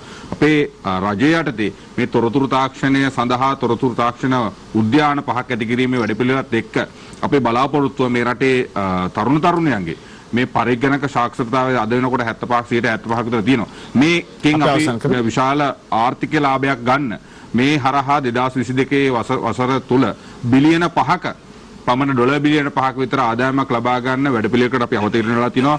මේක අපිට කරන්න පුළුවන්. ඒ නිසා අපි ප්‍රියාල් මේ කිව්වා වගේම අපේ දේශීය ආර්ථිකය ගොඩනගා ගන්න නැති තාක්කල් අපිට මේ ඩොලර් ඉල්ලුමට හරියන විසඳුමක් අපිට දෙන්න බෑ. ඒ නිසා අපි මේ සඳහා කැප වෙලා ඉන්නවා. මේ අවුරුදු 3මාරක් තියෙනවා අපිට තව මේ ආණ්ඩුව ගෙනියන්න. මේ අවුරුදු 3.5 ඇතුළත මේ රට ආර්ථිකවත් අර කියන විපක්ෂයේ කියන මේ ප්‍රචාර වලට අහු වෙන්නේ නැතුව අපිත් එක්ක ඉන්න මේක මේ රට ගොඩ ගන්නවා. ඒක අපිට පුළුවන්. ස්තුතියි ඔබතුමන්ට. අපේ අද වැඩසටහනේ අවසන් අවස්ථාවේ රිතතාවක් ලබා දෙන්නේ අනුජ ජයන්ත මහාචාර්යතුමන්ට. බොහොමත්ම ස්තුතියි. මම හිතනවා මේ මොහොත වෙනකොට අපේ රටේ මහ ජනතාවට දැන් අලුතෙන් කරුණු කාරණා කියන්න අවශ්‍ය වෙන්නේ නැහැ. ඔබ ජීවත් වෙන්නේ මොන වගේ රටකද, මොන වගේ ආර්ථිකයක් තුලද, මොන වගේ දේශපාලනයකින්ද ඔබ හසුරුවන්නේ කියන එක පිළිබඳව ඔබට දැනෙමින් පවතිනවා. ඒක තමයි මේ වැරදි අනුගමනය කරන ලද්ද වැරදි ආර්ථික ප්‍රතිපත්තිය, දේශපාලන ප්‍රතිපත්තියේ අවසාන නිත්‍ය ප්‍රතිඵලයේ බවට පත් වෙන්නේ. ඒ නිසා තවදුරටත් මේ ක්‍රමයෙන් ඔබ මුදවා ගැනීමට මේ සැමට සතුටින් ජීවත් වෙන්න පුළුවන් සෞභාග්‍යමත් ආර්ථිකයක්, ලස්සනට ජීවත් වෙන මිනිහෙක් හදන්න නම් තනි පුද්ගලයෙක් පස්සේ ගිහින් හෝ එක පුද්ගලයන්ගේ හිතලු මත මේ රට ගොඩනගන්න බෑ. ඒකට සැබෑ නිවැරදි වැඩපිළිවෙලක් අවශ්‍යයි. මේ සඳහා සාමූහික ප්‍රයත්නයක් දරන්න ඕන. මේ සඳහා විශාල කැපකිරීමක් කරන්න ඕනේ. ඒ වගේම හුදු පරාර්ථකාමී මිදිච්ච ආත්මාර්ථකාමී මිදිච්ච සැබෑ ලෙසම පරාර්ථකාමීව මහ ජනතාවගේ වෙනුවෙන් වැඩ කරන දේශපාලන යාන්ත්‍රණයක් සඳහා එන්නට ඕනේ. ඒ සඳහා තමයි ජාතික ජනබලගේ අවශ්‍ය වේදිකාව නිර්මාණය කරන්නේ. මේ වෙනස් කිරීමට නම් සැබෑ ලෙසම දූෂණයෙන් වංචාවෙන් තොර දේශපාලනයක් පටන් ගන්න ඕනේ. මෙන්න මේ ආර්ථිකය විසින් හසුරවන අත්අඩංගුවට අරන් තියෙන දේශපාලනය වෙනුවට එයින් මිදුණු දේශපාලනයක් විසින් අපි ආර්ථිකය හසුරනවා. අපේ ජාතික ජනබලවේගය හරහා ප්‍රතිපත්ති සකස් කරලා තියෙන මේ ප්‍රධානම කාරණා කීපේ මතු කරගත්තොත් මේ මොන ක්‍රමයක් ආවත් මේ රටේ නිෂ්පාදනය වැඩි කරන්නේ නැතුව බෑ. මේ ක්‍රමය යටතේ නිෂ්පාදනය වැඩි කරන්න බෑ කියන එක දැන් පේනවා. අපි එනම් අනුගමනය කරනවා කොහොමද නිෂ්පාදනය වැඩි කරන්නේ, විදේශී අංශය වැඩි කරන්නේ, මානව සම්පත වර්ධනය කරන්නේ, තාක්ෂණය යොදාගන්නේ, මහ ජනතා සහභාගීත්වය මෙතෙන්ට ගේන්නේ කොහොමද කියන කාරණාත් එක්කලා මේ ප්‍රශ්නේ අපිට විසඳන්න පුළුවන්. හැබැයි ඒක ක්‍රමිකව දිගු කාලයක් යනවා. නමුත් ඒ වගේම අපි අද මොහොතේ අත්අඩංගුවට ගන්නට උන ප්‍රශ්න ගණනාවක් තියෙනවා. විදේශයෙන් මේ ණය අර්බුදය, ඩොලර් අර්බුදය, ඒ සඳහා අපි අදාළ ප්‍රතිපත්ති ඉදිරිපත් කරලා තියෙනවා. ඔබට තවදුරටත් තේරුම් ගන්න මේ මොහොත වෙනකොටවත් මේ අර්බුදයේ ගැඹුර මේ ආණ්ඩුව තේරුම් ගත්තු නැති නිසා තමයි මේ ඩොලරය රුපියල් 203 තියාගෙන ඉඳලා එකවර අතහැරපු නිසා දැන් කාටවත් කන්ට්‍රෝල් කරගන්න බැරි තත්යකට ගියා. මම මේ පෙන්눔 කරන්න උත්සාහ කරන්නේ මේ මොහොතේ සාකච්ඡාවක් යනවා IMF සම්බන්ධයෙන්. IMF එකට කරන්න පුළුවන් ආකාර දෙකයි. එකක් තමයි ඔවුන් සතුව තියෙන යම් ආකාරයක කෙටි කාලින මූල්‍ය පහසුකම් ලබා දෙන්න. හැබැයි ඒක දෙන්නේ කොන්දේසියකට. ඒක තමයි අපේ debt sustainability එක තියෙනට ඕනේ. ඒක කරන්න බැරි නම් ඒක දෙන්නේ නැහැ. බොහෝ දුරට දැනට තියෙන තත්ත්වය අනුව ලංකාවේ debt sustainability එකක් නැහැ. ඒක දෙන්නේ නැහැ. එහෙනම් දෙවෙනි පියවරට IMF එකට යන්න පුළුවන්. ඒක තමයි මේ ඇතිවරණ වාතාවරණයත් එක්කලා ඉදිරියේදී ලංකාවට ආර්ථික ක්‍රමය හදාගෙන එහි මගින් විදේශ විනිමය උපයලා ගෙවන්න පුළුවන් වෙයි කියන විශ්වාසය ඇති කරොත් ඔන්න ණය ලබා ගන්න පුළුවන්. හැබැයි ඒ දෙකම කරන්න නම් ඇත්තටම මේ සරල උදාහරණය මේ ඩොලරේ පා කිරීම අද නෙමෙයි කරන්න තිබුණේ. දැන් IMF යන්නේ නැහැ කියලා තැනක හිටියා නම් ඒගොල්ලෝ මේ ඒගොල්ලන් කැමති විදිහට පා කරගත්තට කම නැහැ. IMF යනවා කියලා දැන් පා කරපුවම මොකද උනේ?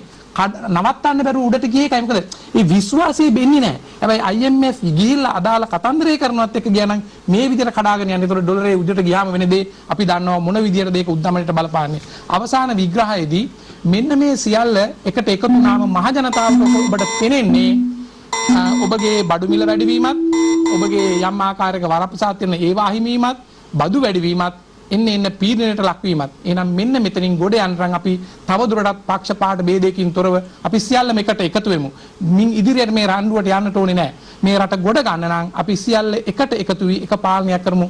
අපිට බලය දීලා අපි ලව්වා පාලනය කරනවා වෙනුවට මහ ජනතාව එකට අත්වල බැඳගත්ගෙන අපි එකට රට පාලනය කරලා සැබෑ ලෙස මේ රට ගොඩ ගමු. ඒක ගොඩ ගන්න පුළුවන් කියලා අපිට දැඩි විශ්වාසයක් තියෙනවා. ඒ නිසා තමයි ජාතික ජන බලවේග මේ ඉදිරිපත් වෙමින් ජනතාව ඉදිරියට එන්නේ. බොහොමත්ම ස්තුතියි.